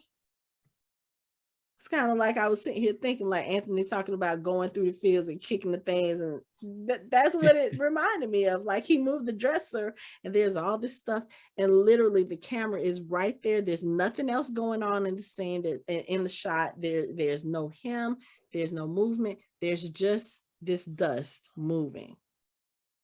And I'm just but the showrunners assure us that they're not doing spores. That's what they claim. But we've had showrunners claim all kinds of shit before, and they was lies. Right. Well, I don't know. I mean, obviously he didn't get whatever was in the air, so I don't think we have to worry about that right now. But he wakes up in the morning because Tess has come home, and this is when she tells him about the guy who stole the battery and this, that, and the other. He's like, okay, we got to go find Tommy, but we need that battery for the truck. And so they decide to go looking for this guy through some old tunnels and kind of like an underground network that she knows about. And again, it's one of those things where I know he survives, or at least he survives through most of the show because we've seen different clips of him with her. But while they were doing all this, I was just like, be careful. Oh my God, what are y'all doing? Don't go down. It was just one of those things where it's like, they make you worry, even though you're not. Like, this is Joel. He's the main character. I don't think, well, let me not say that. I was going to say he's the main character. I don't think we have to worry about him dying, but this wouldn't be the first time a show killed off a main character. Mhm. I love the look you're giving me right now, Anthony. Mhm. But when they get into one of the rooms and she starts looking at it, she turns around and she gets startled because one of these things, these whatever these things turn into once it like fully, once the fungus fully engulfs a person, it's literally splattered on the wall. And there were so many things that were going through my mind when I saw it.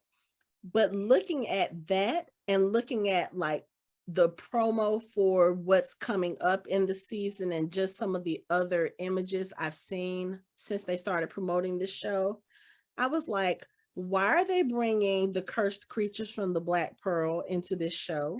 Because that's what they look like. That's what they look like. Even, you remember how Will's father was like Yeah. he was part of the ship. That's what it was reminding me of. I was like, oh, y'all are really going to make my skin crawl this season because those things look gross. Like they look like all the things that's growing on them and everything, like they look like they have barnacles and all this other stuff. They look gross. I wonder if that's the fungi's final form. The one that was like on the wall where it was Yeah. kind of spread the way that the intro was Yeah. Probably. doing. Yeah, that's the Probably. end result. Yeah. And I 'cause- wonder It's if just- that's what kills them, because it didn't look like that form had been killed in a traditional way. Mm-mm. You know, like when we see, you know, The Walking Dead or other zombie movies, like they kill them, you know, with a shot to the head, or they decapitate them or whatever. This thing still looked kind of intact, even though he wasn't. I don't know. It was. I mean, was this really is the end. This is after it has taken every part of you, and yeah, I guess there's nothing nothing left. else for them to eat on at that Right. point. Yeah. That's yeah. But anyway, so what happens is once they see this thing, they kind of go up some steps, and there's a secret entrance into this building. And when they come out the entrance, they realize all of the people who were here are dead. Now, let's talk about these people. This is the Firefly base. And we've seen some of these people earlier in the episode. These are the people that are keeping Ellie hostage. Of course, at that point, we don't know that her name is Ellie. She's telling them her name is Veronica. And there are some people here who are trying to figure out what their mission is, what they're supposed to be doing. And the leader, I can't remember her name. Hold on, let me look it up. But the person who plays her, Marlene, the actress who is playing her is actually the original voice actress from the video game. But she's the leader of the Fireflies for this quarantine zone. And basically what's happening at one point is her subordinates are questioning what she's having them do. They're questioning their mission, what they're supposed to be doing. and she gets one of them alone and she tells them something very important about Ellie. Important to the point where it makes the girl be like, oh, okay, you know what? Yeah, okay, we'll do whatever it is that you say do. Anything you want, we'll do it. So at this point, when Joel and Tess meet up with these two women, like I said, everybody else is dead, including Battery Guy. Battery Guy's been shot in the face.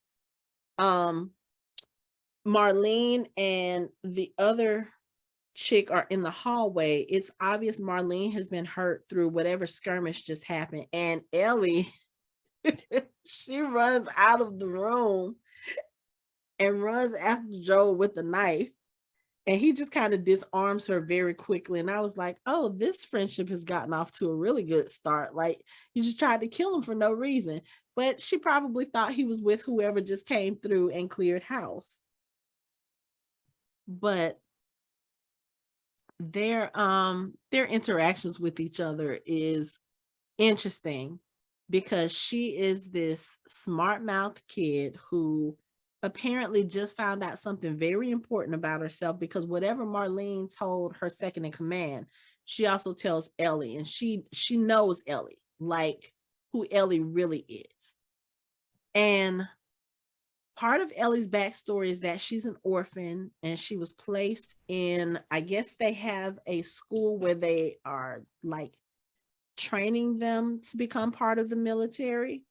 And she ran away and was caught. And she just happened to be caught by the Fireflies, who need her for whatever purpose.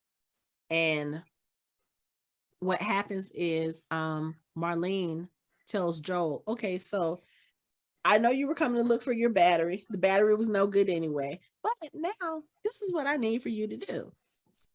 I need you to take this girl and take her such and such. You can wait on your brother. I was like, hold on. What? You telling me I can't go look at my brother, but I look for my brother, but I got to take care of this girl who I don't know and take her to somewhere. You're telling me I have to go, and you won't even tell me why I have to. Where did they do that at? If you tell me, if you know, like he had only just told Tess that his brother was missing. So if you know my brother is missing, obviously you know that there's something else going on. What are you not telling me? Oh, I can't tell you that, but this is what I need you to do. I need you to take this girl and I need you to make sure she's safe and she gets here, and you have to keep her alive and blah, blah, blah. Why? At this point, I'm going to want to know some answers before I commit myself to this, because now it's like Marlene is trying to get Joel to do this thing. She's trying to get him to leave the quarantine zone, take this girl to some other Fireflies who apparently, it seems like Joel and Marlene like each other. Like, I don't know where Joel is in this whole Fireflies thing. I don't think he's a part of it. But I don't. He's not. He's not, because I think they tried to recruit his brother, and he like resents them for it, because he says something about what they did to his brother. It's like he won't forgive him. He can't forgive him for it, or something like that. Okay, so And yeah. also, Yeah, Marlene says, we both know what you're capable of. Right. For So better or worse. So he does some. yeah. So she knows he's gonna get the job done. And she gave him a great incentive. We'll get you all the things, materials you need. Yep. Get to your brother. So he also told her she turned his brother against him. Yeah, see, that was the thing. I was like, okay, so what happened? But I mean, like you said, I have a feeling. I was like, okay, Tommy probably joined the Fireflies. He was probably like, okay, you know what? They're fighting. I'm gonna fight, da da da da da. And because other than that, I can't see two brothers who went through the traumatic experience that they went through together having any other reason to be at odds with one another, except for the fact that they're kind of fighting on different sides. And that's why I was kind of like, when I got the information from our friend Carlos about two characters who are good characters having to fight each other and like kill each other, I was like, it's the brothers, isn't it? And he was like, I'm not saying, I'm just saying there's two good characters. I was like, it's the brothers. I bet you it's the brothers. So y'all are gonna break our hearts even more by pitting these two brothers together after they've already, okay, whatever. Ugh, this is what y'all are gonna do. This is what y'all are gonna do. Oh yes. Okay, so I'm looking at the date. I was gonna say I'm looking at the Davy Jones creature of the black pearl creature.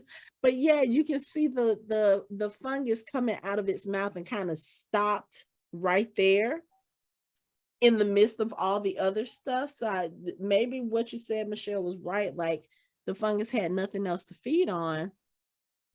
And I don't know, maybe tried to leave his body and there was nowhere for it to go, because I mean, it's in a room that's full of concrete. So there's nothing living in there for it to latch on to. But you got to imagine that's a painful way to go. Just by the time it got that far, the person was not. I know, but still, I mean, they were gone. You know, the person had to be present for at least some of that, you know, at least even the initial infection, the initial taking over of the body. I mean, the way it is with a lot of parasites, especially ones that we see in like science fiction and these types of stories, like the host is still fully aware of what's going on until they're not. And like I said, with this one is giving you hallucinations. So you're there, but you know, you're on some island in the Bahamas chilling. Yeah, I hope. In your head, so you don't know what's going on. Hopefully. You're just hallucinating your life away. Yeah. So anyway, Ellie and Joel, like I said, she already started off trying to kill him. Then he finds out that he has to take her to wherever the rest of these fireflies are so that she can be safe, and that it's important, but they won't tell him why. And then, like you said, Michelle, they'll give him whatever he needs to find his brother. So they go back to his apartment, and Tess goes out to scout to see the best route for them to take when they get ready to escape. So you've got Joel and Ellie in the apartment together. Joel is to the point where he's like, I'm not paying you no attention. I don't care about this. And I was like, of course they would stick the man who lost his daughter with a young girl to take care of. He probably is like, I don't want no part of this. I don't want the responsibility. I don't want this burden. And she's just trying to figure out, like, I guess from whatever was told to her, she's just kind of like, okay, well, I didn't ask for any of this. I didn't ask to be here, whatever. But they have this interesting code. Joel has an old radio in his apartment, and there is a Billboard book. What is it? Billboard book of great songs of the 80s or something like that, or great Billboard's greatest hits or something. One of those kinds of trivial books that people like us would actually love to look at and go through and have fun with. But Ellie realizes that there's a code within the book. Like if a song from the 60s comes on, it says that, you know, things are okay. If a song from the 70s comes on, okay, things might be getting a little hairy. And apparently she figures out that if a song comes on from the 80s, that means that there is trouble. And she learns this because when Joel wakes up from a nap, she tells him, she was like, yeah, the radio came on while you were asleep. He was like, oh, what came on? She was like, I don't know, some song that was like, wake me up before you go. And he was like, oh, shit. And she was like, oh, okay, songs from the 80s, danger. And he just looking at her like, did you really just trick me for this information? So not only is she defiant, she's smart as hell too, and she can figure things out. It's like, okay, all right. So this is going to be interesting because she's probably going to be one of those kids. And of course, I don't know if this is the case, but she's probably going to be one of those kids who feels like she knows it all. She doesn't need a grown up to tell her what to do, especially a grown up who doesn't want to who doesn't want to be with her in the first place, who doesn't want to be around her in the first place. I was like, yeah, they're about to get on each other's nerves for at least another episode.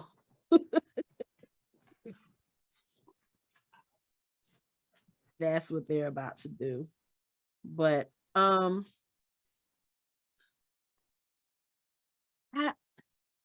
don't know, how do you guys feel about the way Ellie's character was introduced? Like obviously we know at the end of the episode that something is going on with her to the point where she is infected, but she's not exhibiting any of the symptoms. Apparently she has some type of immunity, or at least we think she has some type of immunity, but she said she was bitten weeks ago and nothing has happened. So it's not really immunity, I don't think. What do you think it is? Because remember in that escape scene, she tested positive. Mm-hmm. I think it's a non-lethal version. Like she maybe has a mutated version of the fungus. Okay. That she was infected with. Okay. So I guess apparently what they're trying to do is they're trying to get her someplace where, one, she can be safe. Because, I mean, can you imagine somebody finding out that she has the virus, but she's not affected in the same way that everybody else is? Yes, but I can't trust this. I don't trust we want to just keep her safe. I trust that they want to literally take her and do their own, They probably want to test. They probably want to do some experiments. They don't want to figure out why is it different, and then how can they make all the lethal version not lethal anymore. Right, but they don't want Fedra to do it. They want to do it, the Firefly. Yeah. So that's what I'm saying. It's like a struggle. But what your question was about how she was introduced. I liked how she was introduced because we don't know really. The only thing we found out was, why do they have this young lady who's cursing up a storm locked up, who hates counting backwards to 10? Yes, she is. And then later we find out, okay, she was an orphan and she was placed. Mm-hmm. Why would that be a special thing to be placed there? And then now something is happening to her and she's special. And she only knows it because I guess she whispered to her in her ear, and now she knows why. That she needs to go with them and stuff. So I like how she was introduced in the middle of her story. So I guess later we'll find out, like, how did she get to this point? Mm-hmm. Yeah. But I mean, she's a tough kid. Yes, she is. She has to be, if you've grown up an orphan, I mean, and she's only ever known this world. So she doesn't know anything different. Even when they were trying to get her out, when they were smuggling out, she was like, oh my God, I've never been out here before. Like she had never been past the walls ever. So she thought that was cool. Oh my goodness, I'm outside the walls. Right. Talking all loud. Excuse me. Y'all was sneaking out the city. What? I know. Like, can you use your indoor voice? Everybody don't need to know that this is your first time outside the wall. Oh, this is whose first time outside the wall? Okay.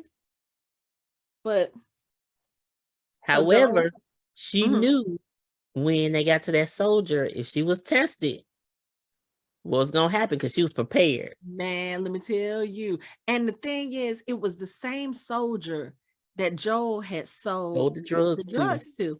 And I think they were negotiating something earlier, something having to do with a truck. So I don't know if it was the soldier and some other people were trying to get out with Joel, because of course, like we said, Joel was going to go look for his brother regardless. The other guy told him, he was like, yeah, we can't spare it. You can't do this. It's dangerous. And Joel was like, I'm going to find my brother. So I think he made a deal with them, and he was going to get another vehicle that's like one of the retired vehicles. Okay. And that's why they needed the battery. The battery that was no good. And him and the soldiers were going to get him there to the Okay. vehicle. Okay. Because what he had to pay each one $200 or something like that. Yeah. Well, Yeah. yeah, something like that. Mm-hmm. But And one he's of the like, I things can he give told them. the soldier told him, he was like, stay off the streets for the next couple of days, because what did he say? Fedra's cracking down, and it's hard to tell the difference at night or something like that. So basically, he was like, look, I kind of thought it was a threat at first, and then I was like, well, it could have been either or, because I feel like in that scene, Joel was really kind of not necessarily, no, he was basically letting the soldier know, like, I hold all the cards here. You know, I'm the one who's doing this. I'm the one who's figuring this out. I'm the one who can get whatever you need. You just need to do such and such, because they were paying him so that they could go with him. And he was like, oh, I'll take 200 for the other guys and then 200 for you. It's like, wait, so what is it about this dude that you like, oh yeah, you got to pay $200 all by yourself. And then the other four guys, yeah, they 200 all together. $50 a piece, and you got to pay 200. I think he was like, yeah, if you want to come out with me, you got to give me what I want.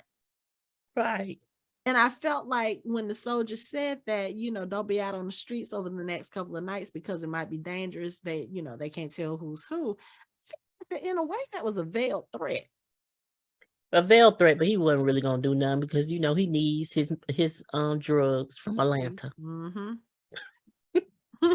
So, but he did say, dude, I told you not to be out. So it's like my hands are tied. Right. And you sitting there trying to negotiate with him. You got this dude scared. Like, why are y'all sneaking out? Like, it's not just you, it's you and a woman and a girl. Like, why are y'all what? And then And Joel he has some tells PTSD. man, let me tell you. So first of all, the moment he was telling them to get on their knees so he could test them, and you see Ellie kind of panicking because she doesn't want to get tested, and she pulls that knife out and she jabs it in his leg. He gets up and he gets ready to shoot, and here you have Joel. He's got Ellie behind him, and he's looking at a man in a uniform with a gun. I was like, dude, you finna die. You finna die a horrible death. I already see it coming, because that he does not see you, whoever you are to him, however close y'all may or may not be. He does not see you in this moment. He sees the man that took his daughter from him, and your ass is about to die. Mm-hmm. And when he starts beating him, did you see the way Ellie came up behind and she was looking? She was so interested in what he was doing. Did you notice that look? She was like, Yeah. oh, okay. There's something up with Ellie. I just like Ellie. She about it. Now she had her little knife. She cursing up a storm. She ready. And she be getting mad when you take the knife. She be like, motherfucker, give my damn knife. But didn't they say that she was in a military school though? I mean, for the federals, so that was sort of like the orphanage. So think about it. She's been taught to fight her entire life. Orphanage. Yeah. All her life. Oh, come on. Can we have a show where we don't have a Hamilton reference? No, that was Color Purple. No, she said the orphanage. Oh. Nice. I like it. Oh, but yeah, so Joel kills the soldier, and they leave and they go outside of the area. And okay, somebody else mentioned this. They were like, that's a lot of structural damage and devastation for 20 years. Like, you've got buildings collapsed on themselves. It looked like Chicago in Divergent. No, it looked like looked like Loki, the place where they send you when you get hurt. That too. Mm-hmm. Yeah. But it was just, I was like, what in the world did y'all do to destroy the city like this? Like, did y'all send down bombs trying to, at which Mhm. They did. they probably did. Yeah, Yeah, that's it. RPGs, Yeah. mortars, Yeah. everything but the nukes.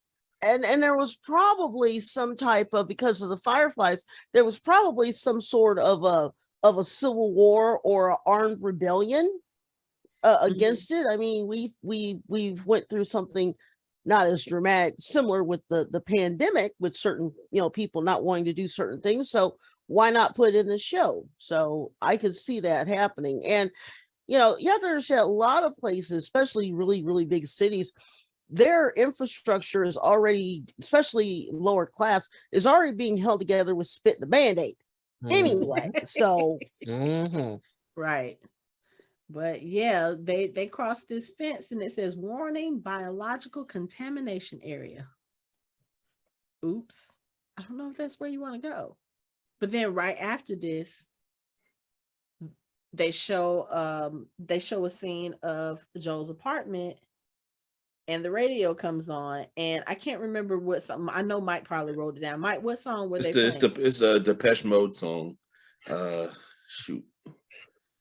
I'll I tell knew. you. Give me a second. I knew Mike would know it. Yeah, I love that song actually. It's like it's a Depeche Mode song. It's But it's from I the knew 80s. it. Yes, it's an So 80s it song. so Which it means definitely Never let me has to down be again. Yeah. Never let me down again.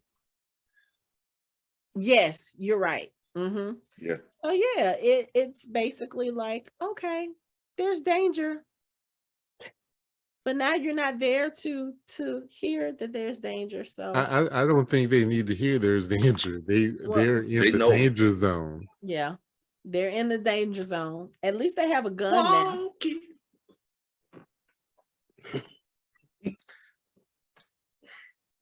That's a softball, Mike. I was going to, then I felt Hanako's head shake, just like, Mike, just please. I mean, I was The expecting danger it. zone. I was expecting it. But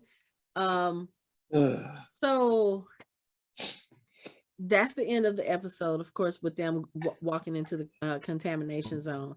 And I was sitting there like this episode was, like I said, it was about an hour and 15 hour and 20 minutes. And I was like, that's it? Like, I wanted it to keep going. Do you know where they had planned on ending it? No. They planned on ending it after he threw the little kid in the fire. What you mean they planned on it? Oh, that was the original Episode in. Mm-hmm. Was that even long enough? That would have been like almost 40 minutes, yeah. Mm-hmm. No. Because it was supposed to be the representation, 20 years later, he was carrying his daughter the same way. I'm glad they didn't end it there. I would have been mad. Nah, you need to add a little bit more. They needed to, because if they would have just stopped there, I feel like it wouldn't have had as much of an impact as an episode as it did. Mm-hmm. And I think that the HBO people were like, we need for y'all to introduce Ellie in the first episode. Yeah. We need to, they wanted them wise. to get together in the first episode. Right. Yeah. But I mean, when they're showing the previews after the episode of, like, in the weeks ahead, again, these do we call them zombies? Like, can we call them zombies if they're dead? They're not. They're the infected. Okay. This is called that's the better. Okay. Because they're not dead. You're alive until you're not alive anymore. They're cursed. They're cursed like the people on the Black Pearl. They're cursed. Because that's what they look like. Beware the cursed. And it was so gross, because one of the preview scenes that they show, there's this guy and he's been crushed by concrete, and he's got like the fungus, like the little tendrils coming out of his face, and Ellie has the knife and she's like going to it like she's about to stab it in the eye. And I was like, why are you playing with these things? Like, you would be fucked up if that thing just kind of pushed the concrete off of itself and came after you. I mean, I don't know what it would do, because like she said, the wound that she has on her arm, she got bitten or she got clawed, skin pulled off, whatever. But it was 3 weeks old and it had healed over. So I don't think it would have done anything to her. But I was like, why are you fucking with things you don't? What is Casey's favorite saying? She need a whooping. Yeah.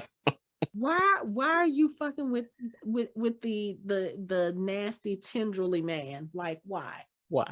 And you would think that because she's infected, like they wouldn't bother her, but clearly they don't. Like, seriously, the fungus is trying to spread, so it's trying to spread to people who are not infected. However, she's infected, but see, she's infected differently, so they still kind of feel like she's not infected. So that means you need to stay away from them. Yeah, I'm sorry. Did I miss that part?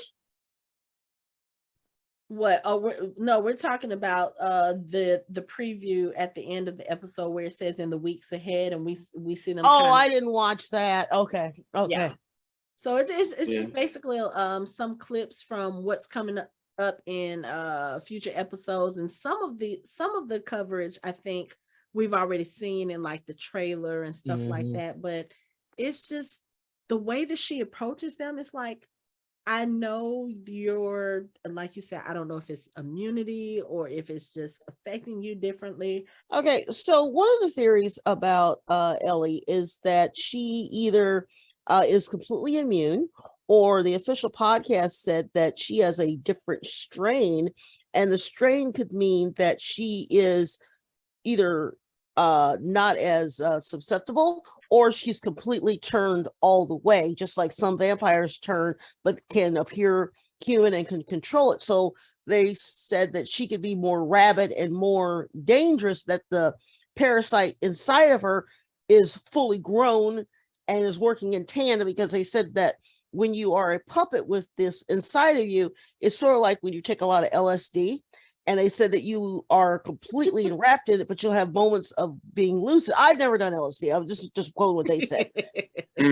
So they were saying, you haven't. Sure. Actually, I never have. Uh-huh. But they you're were right saying, around the corner from Haight-Ashbury, aren't you? Yeah, but never been. So they were saying that there could be moments of being lucid where you realize that there's something in you. So with her, they're saying that she might be like side by side with whatever inside her. And I thought, well, wouldn't that be interesting? And if that's the case, then they're really and truly screwed, because the one thing they've been trying to avoid is now not only present, but it's double or triple the danger. So it's basically, what they're basically suggesting is that she's living in a symbiotic relationship with it. Yeah, that was kind of what they were talking about. Yeah. They said that could be one of the possibilities. And the other thing that they said that I thought was fascinating, they said, if you know how some people, they said, are precognitive, you know, about certain things, but they do things without realizing it. If you go back to the beginning of the episode, everything that the families did to avoid gluten, if you notice the way that they did it with Joel, when he put Sarah to bed, didn't take her shoes off. So when they had to run, they didn't have to stop. He had his tools in the car. Yeah. Oh, they went in big time. You know, okay. So I will say this. I don't think that was necessarily a design of him being prepared. I mean, he's a construction worker. We learned that at the beginning of the episode. So he would have tools in his car.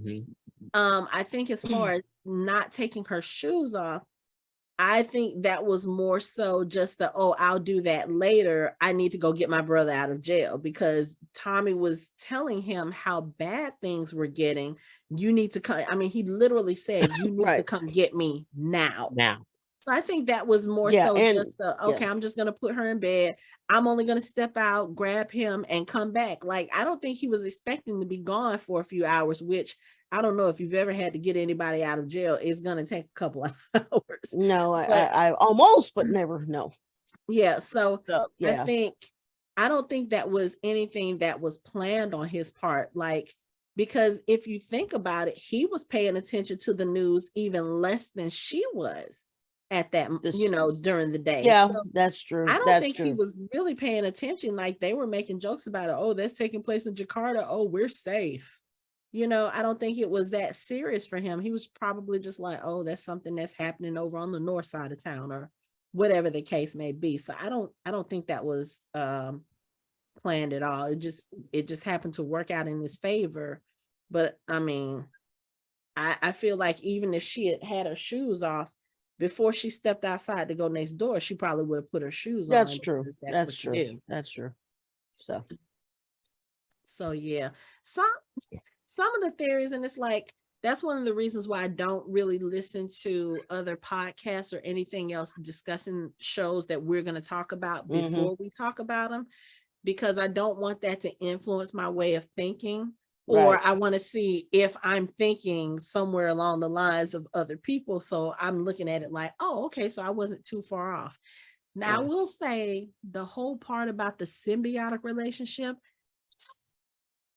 I don't know if I feel like that's what it is, but I also feel like, because I think that that's the most unlikely of scenarios, that's probably what it is, especially considering we started out the episode with everybody laughing about it being a fungus that starts this whole thing, and that's actually what ended up happening.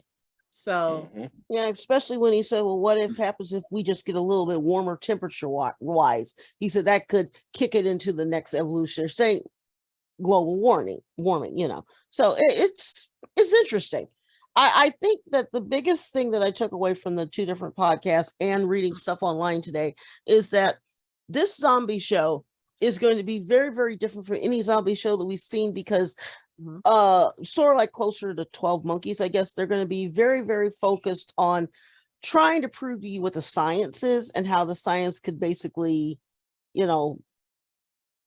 pair out with what you think you're going to see on the show. So I found that fascinating. okay. Is there a show, or no, it's a short movie where there's like a young girl that is like affected with something, and then like she has like a relation, and it's either zombies or some other kind of It was monster. Vampire. It was last year, and I can't think of the name of it, but yeah. Or is that, but something like that, and she like, they were attacking, and she kind of stood there, and they didn't attack because she was standing there or something like that. You're thinking of World War Z. You're thinking Yeah. World War Z. It was the You're thinking of World War vampires. Z. They would not attack no. anyone that was terminally sick. No, this was another one where it No, was it's a show with a girl. yeah, and they were all Remember that. sort of like on the run, like this was. And Yeah. she was infected by not- something. Yeah, she was a well, I'm not going to lie and say she's a vampire. It's something that reminds me of this. But it was on Netflix. Because that theory makes sense, Oh, because yeah, it's I like know if what you're talking about. if We watched she is it. like infected think so, yeah. and partially Yeah, that it's a kind great of show. that kind of creature, like if she can like kind of communicate with them or tell them when they won't attack, or she can get them to stop attacking her. Oh, the girl with all the gifts? Yeah, we watched that. The girl. Yes, Okay. yes. The girl with all yes. the gifts. Yes, that's Okay. what it was. Yeah. Yeah. And Yeah. that was like a fungus because it was spores that were activated by fire. Yep, it was a fungal Always infection. the damn spores. Yep. We watched that. Yeah. Yeah. Yeah, but I forgot it was a was fungal spores. infection. Mhm. Wow. Yep. See, y'all It's a didn't even fungus bother among to us. share with the class. It's funny because I talked about it. I said, yeah, remember that show we watched where, and maybe I saw it with Bailey, but yeah, because they were gonna burn it, but then you realize the fire was the one that was the heat was causing the spores to. Oh, yeah. Okay, yeah. Yeah. Okay. What was that called again? The girl with all the gifts. The girl with The- with all the gifts. The girl with all the gifts. Okay. I might have to go look that up and take a look. Yeah, because she got bitten. Yeah. So yeah. Because it spreads So- by bodily fluids. Okay. Yeah, because like I said, I remember it because it was one of those things where I meant to watch it, but of course, knowing me, I got busy with something else or forgot about or just got too tired. But yeah, they that's one of the newer, not well, maybe not new things, but that's one of the themes that they've been doing a lot of stuff with lately. Either they're infected or they're the child of someone who's a demigod or a god, or they're, something along the lines where they're just special enough that they need protection. So okay. All Now, right. something Lori said earlier that I'm concerned about with the directors changing, because I like the direction they're going with. So hopefully they stay the same. Mhm. Because just talking to someone who plays the video game, there was a lot of scenes that were exactly like the video game. Yes. yeah, Mhm. yeah. I have heard Yeah. that as well. Script, I mean, just dialogue, everything, and they enjoyed that. So I'm hoping that they stay I mean, on even that. the T-shirt that Sarah was wearing was from the it's game. exactly. Yep. Yeah. I was like, wow, they really. They just They changed the really- year on the back of the shirt. That's it. Mhm. Mhm. And Yeah, I they think went what they were side by saying side. is that they're planning to stick to the story as it is told in the video Okay. games, and they are not going past where the video games are. Excellent. So, and I think there's two of the Last of Us video games. Mhm.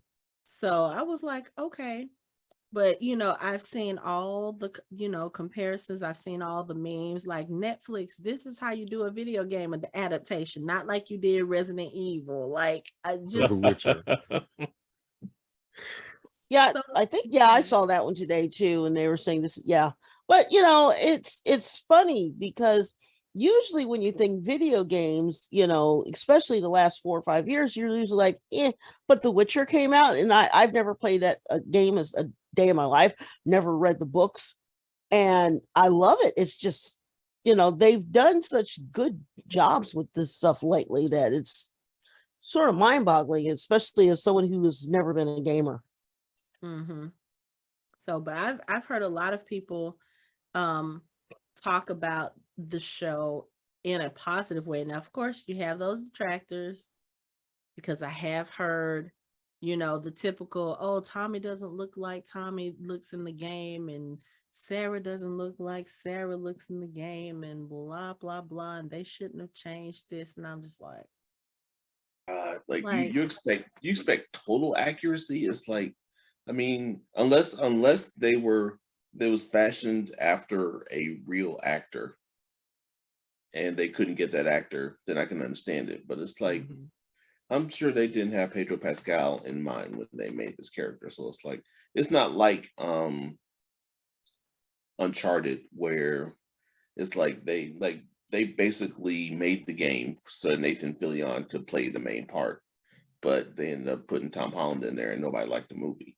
But it's like, I haven't seen it yet, so it's not as bad as people think, but it's like, my point is, it's like, unless because like there's certain examples in the video game world, like I think Dave Bautista actually captured Dave Bautista's face for Gears of War, and like there are other people, like they like get the actor's face, like Snoop Dogg's done it a few times for like Grand Theft Auto and things like that. So it's like, unless you actually get the person that they capture for the part in the video game, it's like they're going to look different. So it's like, I mean, just get over it.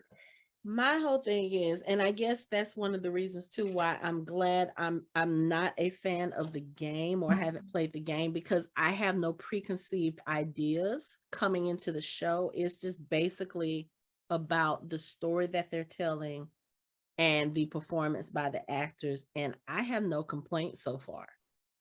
Well, I don't know how that will change going into, I think this show has 10 episodes, so I don't know how that would change in future episodes, but for a first episode, I was highly impressed. And we talk about this all the time. A lot of times with shows, especially new shows, you have to give it sometimes 4 or 5 episodes before you decide, okay, yes, I'm all in for this show. And I don't think anybody's going to have to do that with this show. Like, if you aren't sold by now, just looking at the preview for the episodes coming up, oh, you will be at least by the next episode. Just the first half hour watching Sarah. I didn't look anything up until like halfway through the episode, and I paused it. I went and looked up because I had questions. But seriously, just watching her go throughout her day, and you get that sense of something's not right. What's going on? I mean, she's in the back of the car and she's thinking to herself, first of all, I was afraid she was going to jump out the car because she's like, well, if I'm infected, I don't want to get my dad and uncle infected. I might as well try to off myself. If she had that look in her eye, I mean, just the way that they shot it and the way that the girl acted, I'm sitting there going, they've got me watching a zombie show, and I never watch zombie shows. And I'm sitting there and I'm going, I want to watch the episode again, and I never do that. Mm-hmm. So it was just that good. This actually made me kind of want to start watching Walking Dead. I was like, no, I ain't going that far. No. Come on. Yeah. Come on. You can. You already halfway watching with me now. Come on. We ready. In my mind, these are not zombies, so it's not a zombie show. So. Yeah, I can see that. Yeah. Mm-hmm. No, I just, like I said, I collected Walking Dead, comic book form, and my jam is more vampire stuff. So, but I can appreciate what they did with the show. I think they did an awesome job to take it from where, because I did see the pilot at WonderCon when it first came out that first year. But this is, I'm like Anthony, this is a little different because they're not technically dead. So you can treat it almost like, okay, if I'm using the wrong movie, correct me, in Andromeda Strain maybe a little bit, or am I using that wrong? I don't think I've ever seen that one. But I get where you're going. Yeah. I get where you're going with that comparison. So yeah, I think so. I guess my question is, if this is an infection, if it is a parasite, is this something that can be cured? Like, I'm going to assume that as of right now, 20 years in, they still haven't figured that out. And I'm assuming this is probably what they're going to try to use Ellie for. But it's like, I guess I feel like, and I thought about this with, like, say, I Am Legend, towards the end of that movie, it appeared that he had found a cure for this vampirism that was affecting these people. But it's like, how do you go back to being a regular person after you have been consuming humans for however long it's been since you turned? You can't. But I don't. No. I don't think that they're not eating humans. They're just passing the parasite along. Okay. So And I guess because we only saw the one instance where that was actually happening. Again, this is being promoted as a zombie show. So when you think zombies, what do you think? Brains and that sort of thing. So are they really promoting it as a zombie show though? I think that's even the description I've seen in some other descriptions. That may not be how they are promoting it, but I have seen it described as like a zombie show. Yeah, but because they're not. If I'll ask, but I don't think they're consuming humans. I think they're it's just passing the infection around. Right. Okay. And that's so like when they're biting them, they're not like actually No, they're just the tentacles are coming out and spreading inside the person. Inside the other person. That's why where you get big, if it's closer to your brain, it's faster than if it's in your leg, it takes a while for it to get there. Gotcha. Okay. Right. And then that's why they had that whole setup with that cold opening with him talking about it, because it's saying that the fungus is eating you. Yeah, the fungus is eating you. So you're not gonna make it if you've been infected for some time. Maybe we can give it to some, a vaccine so you won't catch it. But the ones who are on that red radar, you're done. Yeah. Get the sleepy time tea. But we don't have vaccines for fungal infections. We have treatments for the fungal. We have treatments for them, but we don't have, if I'm not mistaken, we don't have vaccines for fungal infections. No, that's why it's spread in the first place. Yeah, anybody can get athlete's foot. I mean, athlete's foot is a fungal infection. And it just spreads. Yeah. Can you imagine how did the fungal infection start? Oh, I had jock itch. I mean, just like athlete's foot. I had a ringworm. I got it from the bread. I mean, that's what I'm saying. What does food have to do with it? Like, was it in my food?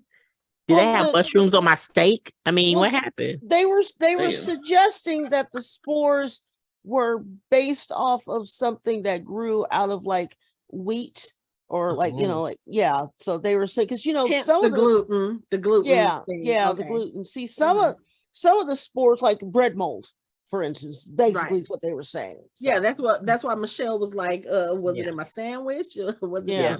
See, it was in grandma's biscuits that she didn't really want to eat, and they were forcing down her throat. So they still probably. left her Yeah, alone. exactly. See, it started with somebody who didn't know how to cook. Exactly. Oh. Just think this all could have been avoided if they would have used garlic powder, onion powder, Yeah, a little bit of paprika. yeah. Throw some seasoning in there, y'all will be all right. Oh Just my terrible. goodness. That's Shout out to Anna Norv who plays Tess because she was the main character in Fringe. Yes. That's why I know. Okay, That's her. Yes. Anna Sir. Torv, yeah. Yes. I Yeah, I was and so thought happy to she see her. was the chick Yeah. from the Orange is the New Black, the one that played the commissioner. no, that's not her. No. Wow, they did either she's aged or they did a lot of makeup on her because I did not recognize her at all. Well, I mean, think yeah, about it. yeah. She kind of had a black eye, like she kind of Yeah, she had a lot of makeup when you first saw her. Yeah, that's Yeah. a lot Yeah, of because makeup. she did not, because she looked more like the woman from Orange is the New Black. Because I was thinking, oh, she's in something. Wow, they did a really good job. Yeah. Yeah. I can tell by her voice when she was talking about that battery. Mm. I was like, oh, that's my French lady. Boy, I tell you, that battery caused a whole bunch of problems, didn't it? Didn't it though? Well, you know how I feel about zombie shows. Yes, we do. I didn't even think you were gonna do this one. But Like you said, it's not zombies. It's not zombies. And I like video games. I know this video game. I haven't played it because I don't have a PlayStation. I have an Xbox. So whatever. Death to console exclusives. I just want to put that. Yeah. So before the movies that I really have liked that are like this, the Lone Wolf and Cub thing, which this is going to be that with him and her, and it makes me think of Logan. And yeah, that's exactly what I was thinking too. I was Road to Perdition is another one, and if you read comic books, Jimbo. I mean, it's kind of Cable, the professional. Yeah, the professional Cable and Hope during the X-Men when there were no more mutants, and he had her taking her around. So I like shows like this because it's a common story, but it's always told in a different way. And I really like how this one is being told. It's like he ends up taking care of her, but in the end, she ends up taking care of him. Which is kind of what his daughter was doing at the beginning. So, but all the lone wolves in these movies and shows have one thing in common: they die. So I would just say, prepare yourselves. That's all. Well, I would say this: as long as he's not doing good and he dies because he's monologuing too long, as long as that doesn't happen, we're good. We're good. Michael, you're not that far into Game of Thrones yet, so you have no idea what I'm talking about. But yeah, as long as he doesn't monologue forever, he should be okay. Or go to the wedding. Or I show don't off. think they're having many weddings in this version of present day. Not too many venues, not too many, Can't have a reception when you think somebody's gonna tentacle their way. No. So anyway, I think we can all agree this is a show that we will continue to watch and that we will continue to cover and discover. So yeah, I can't wait to see it. I'm even though I'm still gonna be I can already see I'm gonna be yelling at my screen. My neighbor's gonna think I'm absolutely out of my fucking mind watching. Yes, this show. I think we're all there. Like, no, don't go in there. What's wrong with you? It's right around the corner. It's right around the fucking. Why are you rolling the blood trail? I was doing that this episode. Shoot. Stop poking the thing in the eye. Put the knife away. Like, he's bit. Why are you going towards him? Like, ugh. Swear to God. As Casey says, that child needs a whooping. And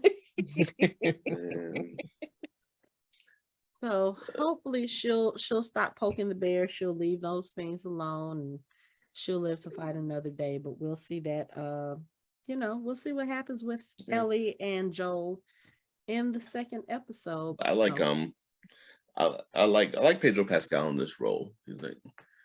He kind of really seems like a fun guy.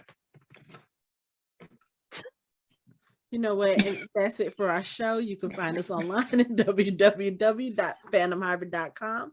We are on social media on Facebook, Instagram, and Twitter at Fandom Hybrid. You can chat with us on our Discord channel. You can watch our videos on our YouTube channel, and you can listen to us on all major podcast streaming platforms. Thanks for listening. We hope you join the conversation next time.